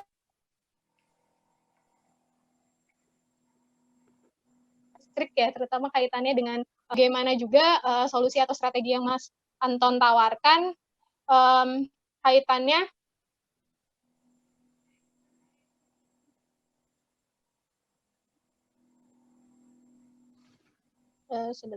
Mas Anton tawarkan, terutama kaitannya kan biasanya rata-rata kalau pemerintah di Indonesia itu, terutama apalagi pemerintah ya dalam hal ini pemerintah pemerintah itu kan biasanya punya budget yang karena biasanya hubungannya dengan siapa pemimpinnya gitu. Nah, sebenarnya solusi apa yang Mas Anton tawarkan gitu, seperti itu? Ya, oke. Ya, yang pasti kita perlu tahu ya. Ya, terima kasih juga, terima kasih. Ya, tadi agak putus-putus, tapi saya baca pertanyaannya dari chat grup. Kira-kira seperti ini ya, masalah policy, budgeting, segala macam. Ini kayaknya Pak Bob lebih pintar nih menjawab. Jadi boleh undang Pak Bob juga. Boleh saya usulkan ya, dari pengalaman bekerja dengan pemerintah yang ada di Jakarta juga kan. Jadi memang kendala itu semua proyek harus selesai dalam 1 tahun. Nggak mungkin kan kita bikin DED konstruksi 1 tahun. Jadi perlu membuat planning DED untuk tahun ini kita bisa kerjanya apa. Misalnya DED kan. Nah, untuk tahun kedua kita bisa kerjakan konstruksi. Tapi nggak mungkin misalnya konstruksi yang membutuhkan waktu 1,5 tahun dikebut jadikan 1 tahun. Jadi kita bisa membuat itu menjadi phasing completion. Jadi fase 1 sekian, areanya fase 2 sekian. Dan kita perlu didukung oleh fakta dan data yang ada, ya kan? Dan contoh-contoh referensi. Itu yang paling penting. Yang kedua adalah memberikan awareness terhadap pemangku kebijakan. Kadang-kadang pemangku kebijakan nggak tahu naturalisasi itu apa, dan manfaatnya apa, dan strateginya seperti apa. Disinilah konsultan berperan untuk memberikan pandangan yang lebih luas, fungsinya itu apa, dan apa yang perlu dilakukan step by step, not immediate reaction ya. Yang sering terjadi adalah immediate reaction. Di sini banjir, oke, kita tanggulangin spot itu, tapi sebenarnya kan yang harus ditangani dari hilir sampai hulu. Jadi diperlukan master planning. Kalau pengalaman saya di pekerjaan di PUB di Singapura, sebelum dilakukan naturalisasi itu dibuat master plan dulu, dan master plan ini preparation-nya hampir 1 tahun ya. Jadi itu cuma bikin master plan untuk identifikasi waterway mana yang perlu dinaturalisasi, kendalanya apa aja, mana yang harus menggunakan infrastruktur beton, mana yang bisa menggunakan alami. Itu kita semua bikin master plan-nya. Setelah master plan-nya jadi, baru dibikin pilot project fase 1, lokasinya di sini, fase 2 sini, fase 3 sini. Dan budgetnya udah ketahuan dari master plan kan, udah ketahuan nih, oh untuk pilot ini kita butuh budget sekian. Jadi semuanya teratur. Jadi untuk tahun sekian anggarannya untuk area ini ya, anggaran ini untuk ini. Jadi semuanya diperlukan step by step yang perlu di planning ya dari awal. Dan disitulah saya kira mungkin yang bisa saya menjawab masalah peraturan, polisi, budget, anggaran gitu. Iya. Oke. Mungkin akan lebih menarik lagi kalau misalnya kita undang langsung ya teman-teman yang dari pemerintahan, Pak Bob sama Pak Supriyono mungkin mau menanggapi berkaitan tentang hal ini, gimana caranya balik lagi untuk mendesain ya, atau menyusun master plan, visioning, ataupun desain DED sungai riparian yang baik ini butuh waktu yang lama ya Mas ya, studinya dan lain-lain gitu. Mungkin dengan schedule dan budgeting pemerintah nggak cocok nih. Kira-kira apa yang bisa dilakukan kira-kira? Halo Pak Bob atau Pak Supriyono kalau boleh. Iya, enggak. Oh, sorry. Halo Pak Bob. Yes. Halo. Kontrol aja Pak Bob. Iya, sorry, saya belum mandi. Habis olahraga pagi Mas Anton, ngikutin Mas Anton. Habis goes ya? Nava Park, Mas. Nava Park, proyeknya Mas Ngopi Anton. udah Pak, ngopi? Ngopi udah. Jadi, memang tadi Mas Anton sebagai praktisi ya, saya sebagai abdi dalam lah istilahnya. Memang ini menjadi tantangan yang tadi Mas Anton telah jelaskan semua. Yang sekarang itu setahu saya ya, itu kita belum ada yang namanya master plan terkait dengan green corridors atau naturalisasi ya. Karena itu bahasa yang baru muncul di programnya Pak Anies ya sekarang ya. Nah, dan benar juga kata Mas Anton, penting sekali batasan naturalisasi itu seperti apa. Kenapa? Karena kadang-kadang pemerintah ini kayak menerima naturalisasi itu kebayangnya kayak di kampung langsung gitu. Jadi semuanya bisa diselesaikan dengan naturalisasi. Lalu memang kembali lagi sebenarnya terkait dengan political goodwill-nya dari semua ya, dari praktisi, dari politisi, dari government-nya sendiri gitu loh. Kenapa? Karena proyek-proyek begini lebih seringnya lewat short time ya. Seharusnya ada long time-nya yang kita susun, yang namanya master.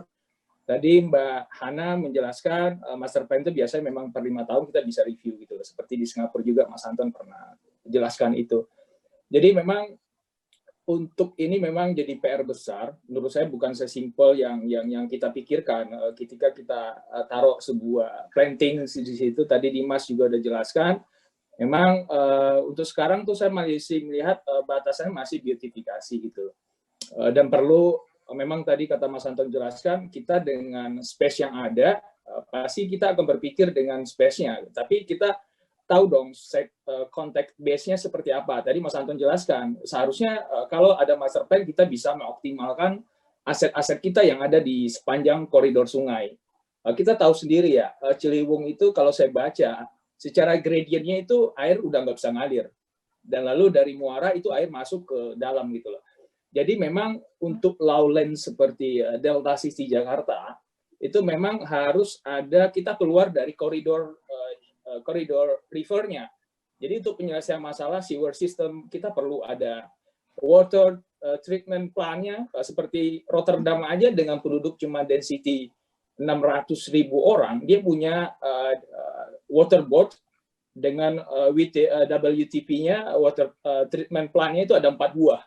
Sedangkan saya nggak tahu Jakarta tuh punya nggak gitu loh. Saya belum melihat sebesar dari Rotterdam. Lalu berikutnya penyelesaian naturalisasi sungai itu kita harus bicara masalah city scale, neighborhood scale, sama local scale-nya.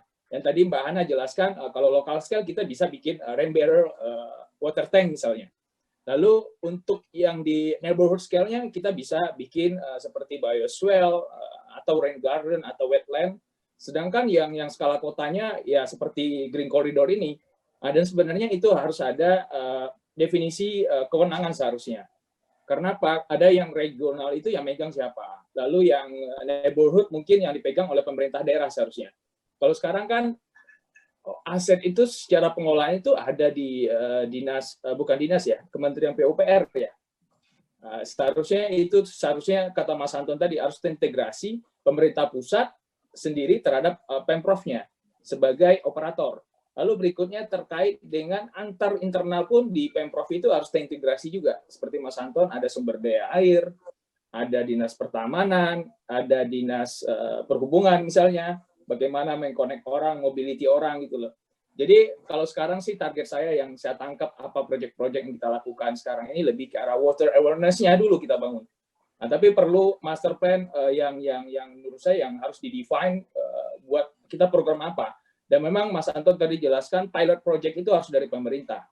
Nah, tapi tentunya kalau saya berdasarkan bagaimana cara mengelola keuangan daerah, itu saya lebih prefer pilot project dari pemerintah, tapi penganggarannya dari pihak swasta misalnya. Itu lebih fleksibel. Karena kebutuhan ruang, kebutuhan budget di lapangan itu sangat dinamis sekali. Kota ini sangat kompak. Itu sih yang kebayang Mas saya ya. Mudah-mudahan Mas Anton, kita ada project bareng Mas Anton, mudah-mudahan kita bisa menyelesaikan, mengoptimalkan aset yang ada salah satu di lokasi kami. Nah, itu yang tadi Mas Anton cerita, kita bisa mengoptimalkan aset yang ada dulu gitu. Nah, tapi kembali lagi kita harus bicara masalah air, kita harus cross border-nya harus ada. Jadi borderless, nggak ada lagi border seharusnya. Mungkin itu sih yang kebayang Mas saya. Terima kasih Mas Anton, Mbak. Ya. Makasih banget Pak Bob. Balik lagi ya. Permasalahan ini multidimensional gitu kan, multi institusi. Setiap institusi punya keresahannya masing-masing. Mungkin tapi ini ada yang menarik, Mbak Desi menambahkan. Tadi mungkin ingin menanggapi juga. Atau Mas Anton mau menanggapi dulu tadi apa yang Pak Bob sampaikan? Ya, bagus sekali. Pak Bob jam terbangnya sudah tinggi sekali di Sudah pemerintah. tinggi ya. Pak Bob ini salah satu tokoh yang sangat masih muda dan mempunyai pandangan luas ya, dan mudah-mudahan di pemerintahan juga akan semakin banyak orang-orang seperti Pak Bob yang mempunyai visi yang bagus untuk kota. Mbak Happy nih dulunya di situ. Mbak Happy dulu dari birokrat juga ya. Tapi ya kita memang perlu kerjasama dengan semakin sering merangkul ya pemerintahan, konsultan, saling berbagi melalui landscape talk ini menurut saya bagus sekali kan. Jadi kita kenal siapa sih pemerintah-pemerintah di balik layar yang berusaha, yang mempunyai visi bagus, mengoptimalkan space-space yang ada. Jadi pelan-pelan prosesnya sedang berjalan. Saya lihat banyak dari pemerintah juga banyak yang muda-muda dan sangat semangat untuk mengimplementasikan ide-ide livable city ini.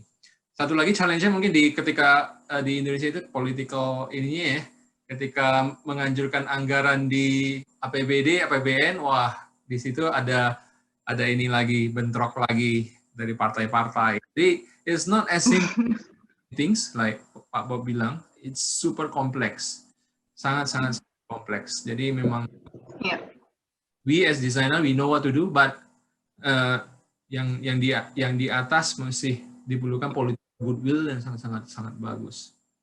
Iya, betul sekali. Dan mungkin butuh adanya perlindungan ini ya, perlindungan dari setiap master plan sendiri. Maksudnya ketika pemerintahan berganti, harusnya jangan sampai visinya itu juga berganti gitu. Jadi kalau bisa ada ya peraturan yang bisa memprotek ini, visioning ini. Betul. Meskipun pada akhirnya mungkin ke depan, betul. Ya. Contohnya Ragunan, ya kita sayembara Ragunan, kita nggak mau itu langsung dieksekusi karena apa yang kita sajikan di 10 panel itu nothing, belum bisa dibangun DED-nya. Kita maunya step selanjutnya adalah membuat master plan yang lebih detail kan. Zona itu disesuaikan topografi, perlu dialog sama owner yang segala macam. Jadi everything must be step by step. Jadi kadang-kadang kita di-push, bisa nggak tahun ini jadi konstruksi satu? It's impossible. Kita bisa bilang bisa, ya kan? Sebagai konsultan kita bisa bilang bisa, tapi hasilnya nanti seperti apa? Itu kayaknya menjadi pertanyaan untuk kita sebagai ini ya, kalau teman-teman dari biro konsultan memberikan advice yang baik dan sesuai dengan kondisi paling optimal seperti itu. Iya, betul sekali. Nah, berkaitan dengan konsultan nih, Mbak Desi Fatmala, saya boleh undang ikutan diskusi nggak Mbak?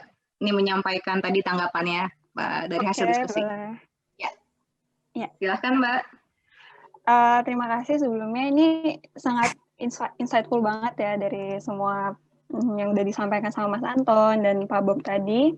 Kebetulan juga saya itu pernah bersama tim membantu program Kementerian Lingkungan Hidup dan Kehutanan, itu namanya adalah Ekoriparian.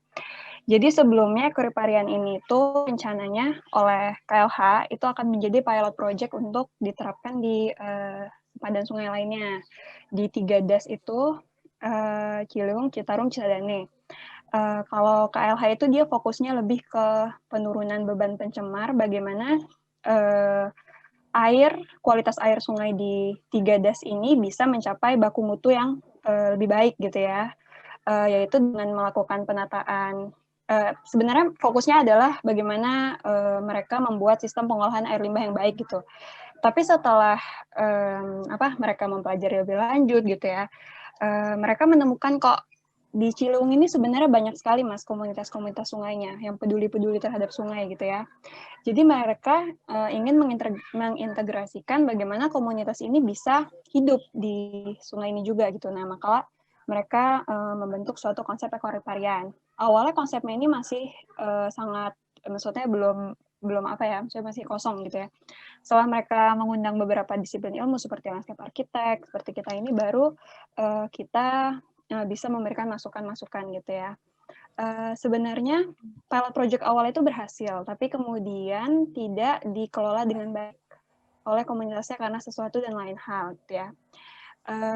Kira-kira bagaimana ya keberlanjutannya ekoriparian ini bisa jadi lebih baik lagi? Apakah harus memang kita bergantung pada komunitas atau kita bisa sebenarnya menjalankan ekoriparian ini dengan cara yang berbeda gitu tanpa harus bergantung pengelolaannya itu kepada komunitas itu gitu. Terima kasih. Oke, makasih Mbak Desi. Tadi ini ya menyinggung aspek sosial ya, bahwa Ya, iya, bahwa keterlibatan masyarakat, keterlibatan komunitas gitu kan dalam mengusung agenda sungai yang desain sungai yang lebih sustainable ini juga sangat penting. Tapi ya, apakah benar. kita harus terus-menerus bergantung gitu? Iya, mungkin gimana Mas Anton? Menurut pengalaman yang sudah sempat dikerjakan ya selama ini ketika mendesain area sungai atau bahkan di Bishan Park sendiri, gimana sih masyarakat sekitar yang tinggal ya di area situ merespon gitu desain sungai yang sudah ada gitu? Apakah pada akhirnya kegiatan-kegiatan desain memang jadi semakin aktif, atau pada akhirnya kalau misalnya nggak ada political will atau misalnya masyarakat juga enggan gitu, pada akhirnya jadi terbengkalai juga, atau gimana? Kalau konteks Singapura sih gampang ya, jauh lebih gampang karena masalah sosial sedikit ya, dan kan tanah juga jelas, semua tanah punya pemerintah, jadi masalah sosial itu nggak ada, lebih ke ya ada organisasi-organisasi lingkungan yang di luar pemerintah juga yang memberikan kritisi ketika misalnya ada hutan lindung yang akan dijadikan development. Kan mereka akan memberikan kritisi, ini jangan dibongkar. Nah, disitulah dialog terjadi antara konsultan, pemerintah, dan organisasi yang merepresentasikan masyarakat. Dialog terjadi bagaimana menghasilkan solusi desain atau planning yang bisa menguntungkan semua pihak. Biasanya seperti dari pengalaman kita mengerjakan proyek yang di site yang sensitif. Di Jakarta atau di Indonesia lebih pelik lagi ya, karena sekali pihak-pihak yang terlibat, misalnya katakanlah tanah yang harus digusur ada 100 keluarga dan kita harus deal sama 100 orang kan, jadi ya benar, sangat complicated sangat complicated ya. Memang dinamika di Jakarta saya juga belum tahu solusinya seperti apa, tapi komunitas-komunitas lingkungan ternyata banyak sekali ya. Ketika banyak. Pandemik ini talks dari komunitas Ciliwung, komunitas sungai ini, komunitas itu muncul semua yang belum pernah kedengaran, ya kan? Belum pernah kedengaran karena mungkin publikasinya kurang atau apa. Jadi mungkin saking terlalu banyaknya, kalau di Singapura cuma ada satu, Nature Society. Jadi Nature Society ini pemerhati lingkungan, nggak cuma hutan, tapi sungai, air, environment, semua jadi satu. Jadi suara yang kita dengar cuma dari satu organisasi ini, dan mereka mempunyai powerful voice untuk government. Ketika limbah konstruksi misalnya dari kontraktor dibuang ke sungai, mereka akan lapor ini ke media, dan kalau sudah lewat media, pemerintah harus bertindak gitu. Jadi saluran voice-nya juga jelas.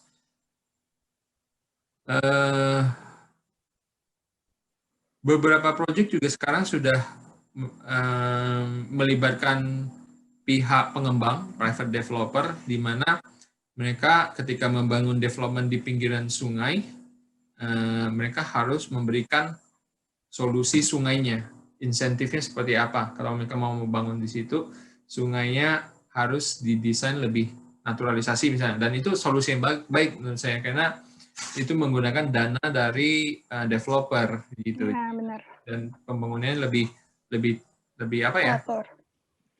Ya lebih teratur ya. Mereka bisa planning lebih jelas. Jadi salah satu contoh mungkin bisa bekerja sama dengan pihak-pihak pengembang yang mempunyai kewajiban untuk membangun sesuatu untuk open space, dan itu biasanya ada listnya pasti di pemerintahan Jakarta, pemerintah pengembang, karena seperti Taman Kalijodo, Jembatan Semanggi, itu kan semua dibangun oleh pihak pengembang ya, karena mereka mempunyai kewajiban. Dan itu kalau bisa dikolaborasikan mungkin bisa menarik kalau tahu channel-channelnya. Ya, oke. Makasih banyak Mas Anton, tadi sudah mention juga tadi. Kita belum sempat bahas ini ya, public inclusivity InDesign gitu kan. Ada nih tantangan desainer juga yang dimana dia benar-benar harus jadi pendengar ya untuk berbagai macam pihak gitu kan, nggak cuma dari pemerintah tapi juga harus mendengarkan langsung apa yang masyarakat inginkan atau komunitas inginkan, tapi juga harus misalnya kalau misalnya proyeknya PPP gitu kan, ada sumbangan dari private juga, kita juga harus ngedengerin gitu kan apa yang mereka inginkan gitu kan, jadi luar biasa kerjaan seorang arsitek lanskap ini harus bisa ngebalance dan memenuhi memenuhi ekspektasi ya dari berbagai pihak ini. Nah, kita lanjut lagi berkaitan dengan ini. Saya mau undang langsung Mbak Tessa.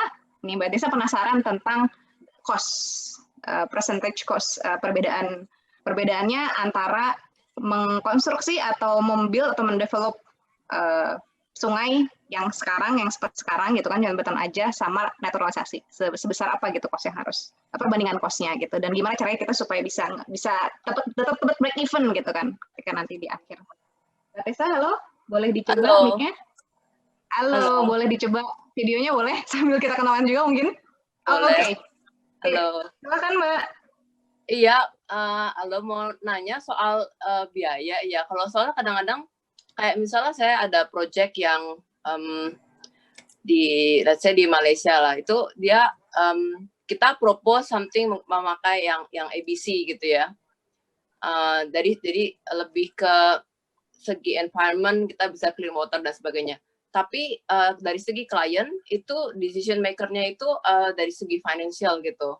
Jadi mereka hanya melihat ABC dan water management ini sebagai sesuatu untuk mempercantik saja gitu. Jadi kadang-kadang mereka tuh kayak ragu-ragu untuk lanjut untuk menggunakan ABC secara optimal. Jadi kadang cuma ya udah taruh aja berapa biji cuma sebagai feature, sebagai nilai jual. Jadi mereka lebih memikirkan kayak seberapa cost yang saya keluarkan dan seberapa hasil yang bisa saya dapatkan gitu. Jadi kayak bagaimana menjustifikasi, kayak kita bisa bilang ke mereka bahwa kalau tanpa itu misalnya segini, nanti kalau perlu dengan ABC atau kita perlu ada naturalisasi sungai itu misalnya nanti cost-nya akan nambah untuk construction dan maintenance, tapi in the long run nanti ada break even point lah, untuk itu akan lebih baik gitu loh. Bagaimana kita menjelaskan ke klien itu gitu, terutama orang yang tidak di bidang desain atau landscape architect gitu. Oke, makasih Mbak Tessa. Tadi dapat cerita dari Bang Irfan, katanya sama-sama di Surbana Jurong ya? Iya. Dan mengerjakan berbagai proyek bareng HBD juga, jadi mungkin ini sambil curhat nih Mas Anton, mangga. Berarti familiar ya ini background project-nya. Kalau kan government yang inisiasi ABC Water Design itu pihak pemerintah government, di mana HDB yang sangat gempor-gemporan bilang minimum harus 25% cleansing, 50% cleansing, konsultan tinggal ikut dan budgetnya sudah disiapkan untuk ABC Water Design karena itu adalah requirement dari government. Tapi itu untuk proyek pemerintah. Dan pertanyaan ketika kita propose sistem ini ke private, yang di mana cost itu paling penting, yang paling murah yang dipakai, itu menjadi salah satu challenge ya. Jadi memang kalau untuk private design kita perlu memberikan visi yang kita tahu nih, misalnya at least we can secure this area for ABC Water Design, itu sudah bagus. Tapi ketika kita propose, kita berikan yang 100% atau bahkan 20% sistem ABC Water Design. Disitulah negosiasi terjadi, di mana kita memposisikan diri kita, berbicara ini spot paling penting untuk diinvest. It talks about sustainability. Of course, mereka ingin tahu kan benefitnya apa kan, dan secara program they care about impression, about sustainability, about award, about certification. And sebagai konsultan kita advise ini adalah must do, this is good to do, and this is not necessary. Jadi mereka mempunyai pilihan. Jadi kayaknya memang tergantung ya. Mungkin nggak bisa di generalisasi semua ya Tessa ya. semua private developer nggak suka ABC, ada juga yang suka, ada yang against, ada yang enggak. Jadi it depends background mereka, kita kondisikan sesuai dengan itu. Sejauh ini sih saya menemukan private development mereka sangat open terhadap ABC Water Design karena it's a proven good works kan, karena sudah dilibatkan misalnya di kampung MLT sudah dipakai dan orang-orang suka itu, jadi lebih mudah untuk convince mereka itu. Oke, tapi kalau dari segi percentage cost-nya akan lebih mahal kalau pakai ABC, itu ada angka berapanya gitu? Itu tergantung, apakah tergantung desain ABC-nya juga? Tergantung ini kan, penggantinya itu apa kan? Misalnya yang harusnya drainase beton, Iya. tergantung lengthnya berapa, tergantung luasan. Jadi saya nggak bisa memberikan jawaban itu. Oke. Ya soalnya kalau biasanya kalau yang private development di Singapura, mereka udah setuju lah kalau pakai ABC itu lebih baik gitu. Mereka juga udah mulai memasukkan. Masalahnya kalau projectnya di Malaysia, mereka masih kayak mungkin agak mirip Indonesia mungkin ya, tidak terlalu umum dengan penggunaan rain garden segala itu. Bahkan ada satu project yang saya kerjakan, mereka mengharapkan landscape architect yang bikin ABC-nya. Begitu, sampai menghitung harus perlu areanya berapa gitu. Padahal itu kan kalau di Singapura sudah ada konsultan khusus untuk mengerjakan ABC gitu. Ya begitulah. Ya begitu ya. Iya. Ya kalau kalau di Indonesia pasti lebih murah sih. Kalau di Singapura memang ABC mahal karena labor cost, satu lebih labor centric. Dua, materialnya diimpor semua kan, tanah, batu, pasir semua diimpor. Jadi mahal. Kalau konteks kita di Indonesia atau Malaysia mungkin bisa jadi lebih murah karena available material resource-nya lebih terjangkau, labor cost-nya lebih murah juga. Sorry ini bicara sedikit lebih teknis.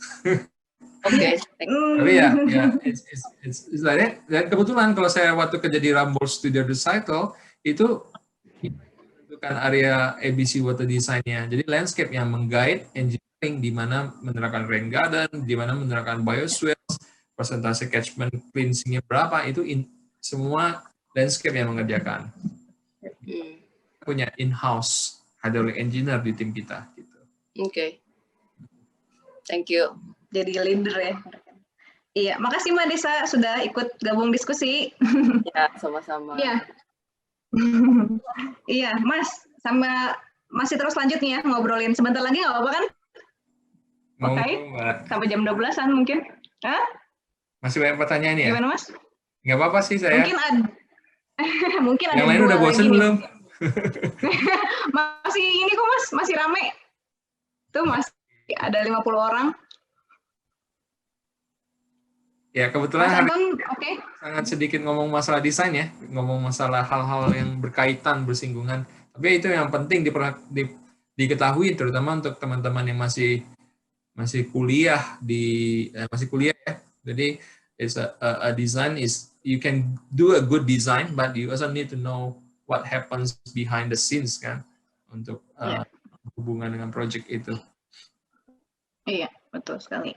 Nah, aku masih mau lanjut lagi sedikit bahasan tentang ini ya, negotiating with the client, terutama yang dari private.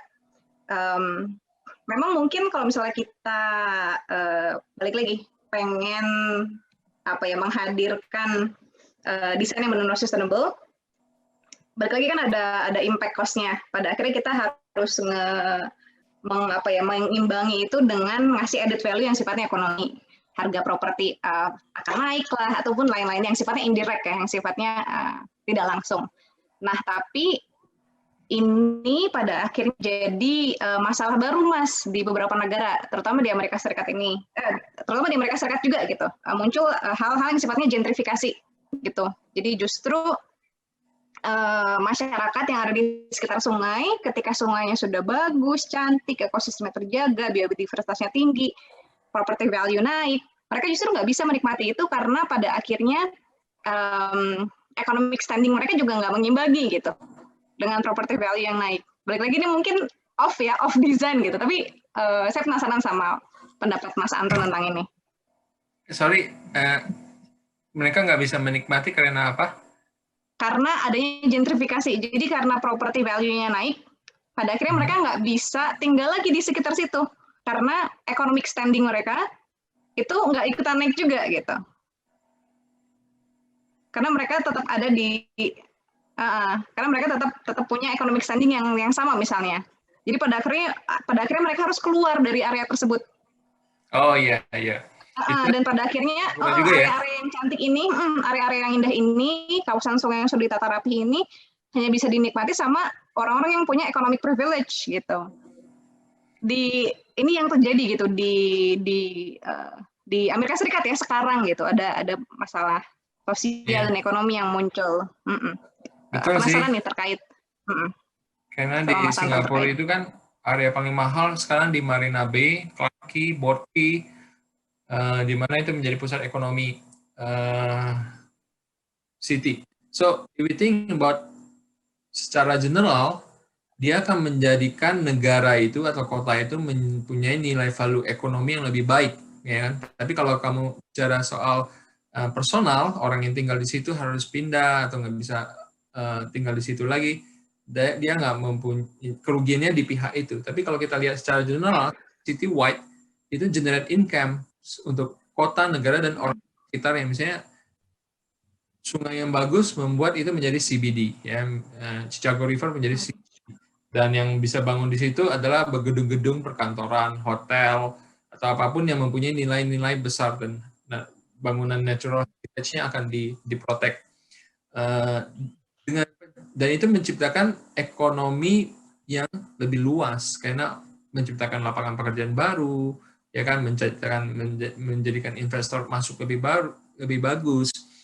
Pertanyaannya adalah bagaimana merelokasi orang-orang yang akan tersingkir ini kan. Berarti mereka harus ditempatkan di tempat yang layak huni dan segala macam. Itu yang terjadi di urban squatters di Singapura tahun 80-an. Orang-orang yang di pinggiran sungai itu harus dipindahkan. Tapi ketika mereka dipindahkan, ya mereka diberikan kompensasi ruang layak huni yang lebih baik, walaupun bisnis mereka hilang karena mereka nggak bisa berbisnis lagi di pinggir sungai.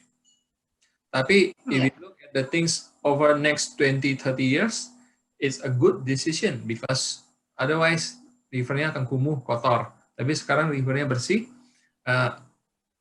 trust menjadi kuat, orang menjadi percaya, oh ini negaranya bagus, pemerintahnya bagus, bersih sungainya, and people will come and attract and invest, dan itu akan menciptakan ekonomi yang lebih baik gitu secara general. Oke, jadi mungkin lihatnya lebih dari segi holistik ya Pak, Mas ya, Mas ya, lebih bigger picture of the economic generating design. Oke, makasih Mas. Mungkin ini beberapa yang terakhir ada dari Yana. Ini kawasan, beliau bertanya tentang kawasan tepian air di area yang mungkin misalnya kayak delta ya Mas ya, atau yang udah langsung berbatasan sama laut. Yang biasanya ditinggali oleh nelayan yang rentan terhadap bencana banjirop, tapi pada saat yang sama dia juga punya potensi misalnya kawasan mangrove gitu yang bisa dikembangkan sebagai area rekreasi misalnya. Nah, ada nggak kira-kira strategi atau misalnya hal-hal yang harus dilakukan ketika membuat desain lanskap di area yang memang masyarakatnya sangat punya kaitan yang erat gitu dengan tersebut, yang selalu dekat dengan air ya. Mungkin tadi sempat dimention gitu ya. Propose itu, tapi secara general ya it's a very exciting side for me kan, kalau bekerja dengan orang yang punya kehidupan di laut, berhubungan dekat dengan air, itu justru strengthen storytelling desain kita lebih menarik. Saya nggak bisa tahu, yang pasti itu bisa berdasarkan set konteks, berdasarkan public participation, apa yang si nelayannya pengen, apa yang mereka mau, dan bagaimana kita bisa mengcluster kepentingan setiap pengembang, atau kan di sini ada sistem masyarakat, ada pengembangnya, ada pemerintahnya. Bagaimana kita bisa, di sini fungsi kita sebagai konsultan memberikan ide, opsi-opsi yang bisa diterima oleh setiap orang. Gitu. Oke, makasih Mas. Semoga tadi sudah terjawab ya, Yana. Sama terakhir, we might wrap it up with this last question, setelah diskusi yang cukup panjang. Mas Anton, hal apa yang paling kecil yang bisa diimitasi atau diaplikasikan langsung ya dari proyek-proyek yang sudah Mas Anton sampaikan ke Kali Mukrovart di Kota Tangerang atau Sungai Cisadane dari Ion. Kira-kira apa sih ini misalnya yang ini nih bisa langsung nih masukin? Saya kebetulan nggak tahu kali itu di mana, tapi Sungai Cisadane saya tahu kali ya, luas banget. Tapi Bishan Park itu bukan kali Cisadane. Kali Cisadane itu sungai yang besar kan. Bishan Park itu cuma selokan, ya. Jadi itu tidak bisa diimitasikan ke sungai itu.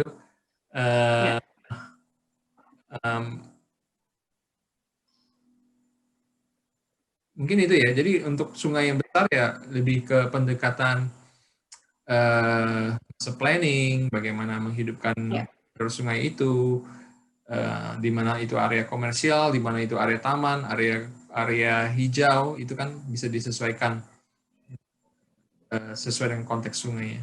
Jadi yang pasti Bishan Park dipakai di Sungai Cisadane. Iya, betul. Memang karakter sungai ini beda-beda ya. Apalagi kalau misalnya kita lihat di Kalimantan ada Mahakam gitu kan, itu bahkan di perkotaan gitu kan ada sungai yang memang melewati, sungai yang sangat besar ini yang belasan meter gitu kan yang ngelewatin perkotaan juga. Jadi balik lagi tadi sudah disampaikan general idea kan, general mindsetnya ketika kita ngedesain sungai harusnya seperti apa gitu ya. Mungkin itu yang bisa langsung diterapkan ya Mas ketika mendesain berbagai konteks kali ini. Iya, jadi summary-nya mungkin udah masuk summary belum? Yes, sebenarnya ini baru mau bilang. Silakan Mas Anton. Mungkin sedikit mengingatkan aja dari topik kita bahas tadi. Yang paling penting, yang kalau saya hubungkan dengan profesi landscape ya, kebanyakan kan teman-teman landscape di sini adalah bagaimana kita bisa mencegah polusi masuk ke sungai dengan desain-desain. Biasanya teman-teman kan pasti mengerjakan project master plan atau perumahan atau taman segala macam kan, dan biasanya mungkin fokusnya di tanaman aja dan hardscape dan open space. But if we add another layer, how can we treat all the waters that come to your development, treat it before discharge to the drain? Dan itu kita sudah membantu. Dan kalau setiap orang membantu seperti itu, otomatis sungainya pelan-pelan juga akan bersih, ya kan? Jadi setiap orang memberikan kontribusi. Jadi nggak usah pikir terlalu besar dulu bagaimana membersihkan Sungai Cisadane, bagaimana membersihkan Sungai Ciliwung. Just from a small project we can do something, ya. Dan selanjutnya kalau kita mempunyai kesempatan mendapatkan proyek lebih besar untuk sungai koridor, master plan, disitulah kita bisa mempunyai influence juga yang sangat besar gitu. Jadi it's a very wide topic discussion. It's not just about beautification of the river edge. It's about flooding control, is about detention, is about beautification, is about sosial. Banyak sekali aspek yang berhubungan dengan riverscape ini, dan landscape menurut saya mempunyai peran-peran yang sangat besar untuk membantu purifikasi air dan penciptakan space rekreasional ini. Jadi untuk teman-teman yang masih studi, optimis gitu, bidang yang kamu gelutin beberapa tahun ke depan akan menjadi hot topic gitu, yang sudah terjadi di Singapura dan Amerika dan negara-negara lainnya. Ya. Iya. Ya, Mbak Happy untuk versi Anda. Oke, terima kasih banyak Mas Anton. Luar biasa sekali. Tadi kita sudah dapat 2 jam di pagi hari Minggu ini yang sangat bergizi ya, fruitful ya, insightful. Semoga Mas Anton juga nggak kapok nanti ya sharing-sharing lebih lanjut lagi, atau buku nanti bergabung dengan diskusi-diskusi kita selanjutnya, Mas? Ya, siapa ya sure. Nanti? Nah, sebelumnya mungkin untuk kenang-kenangan bareng nih, boleh kalau yang teman-teman bisa dibuka videonya, kita capture dulu orang-orang yang diskusi saat ini. Halo Desa sudah ada Ami. Coba ya saya saya sebutin nih. Oh, ada Mas Asdi juga nih. Semoga kita ketemu tiap hari. Ketemu tiap hari. Ya. Ada Dita boleh mungkin, ada Aya, ada Mbak Rusna juga, ada Mas Dimas, Putri, boleh dibuka, yang bisa dibuka, nanti kita capture tim lanskap. Mas Gusti. Siapa lagi ya? Oh iya, mohon maaf kalau misalnya ada beberapa pertanyaan yang belum sempat dijawab ya. Sebenarnya tadi ini ada dari Ida Bagus juga, dari Udayana ya, luar biasa, dari Bali langsung berarti ini. Bertanya tentang ini ya, manajemen limbah yang langsung, pengelolaan limbah yang langsung ke sungai.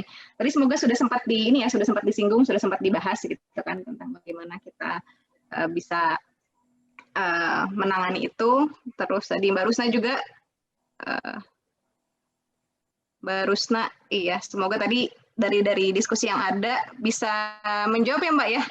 Kira-kira apa nih hal-hal yang urgen banget, hal yang penting banget tadi Mas Anton sudah sempat sebut di akhir tentang ini ya, tentang apa, gimana caranya mencegah polusi untuk masuk sungai, itu mungkin yang sangat urgen gitu, penelitian yang sangat urgen yang harus dilakukan. Oke, mungkin nih semua sudah siap ya untuk foto. Dika, siap? Oke, udah di capture.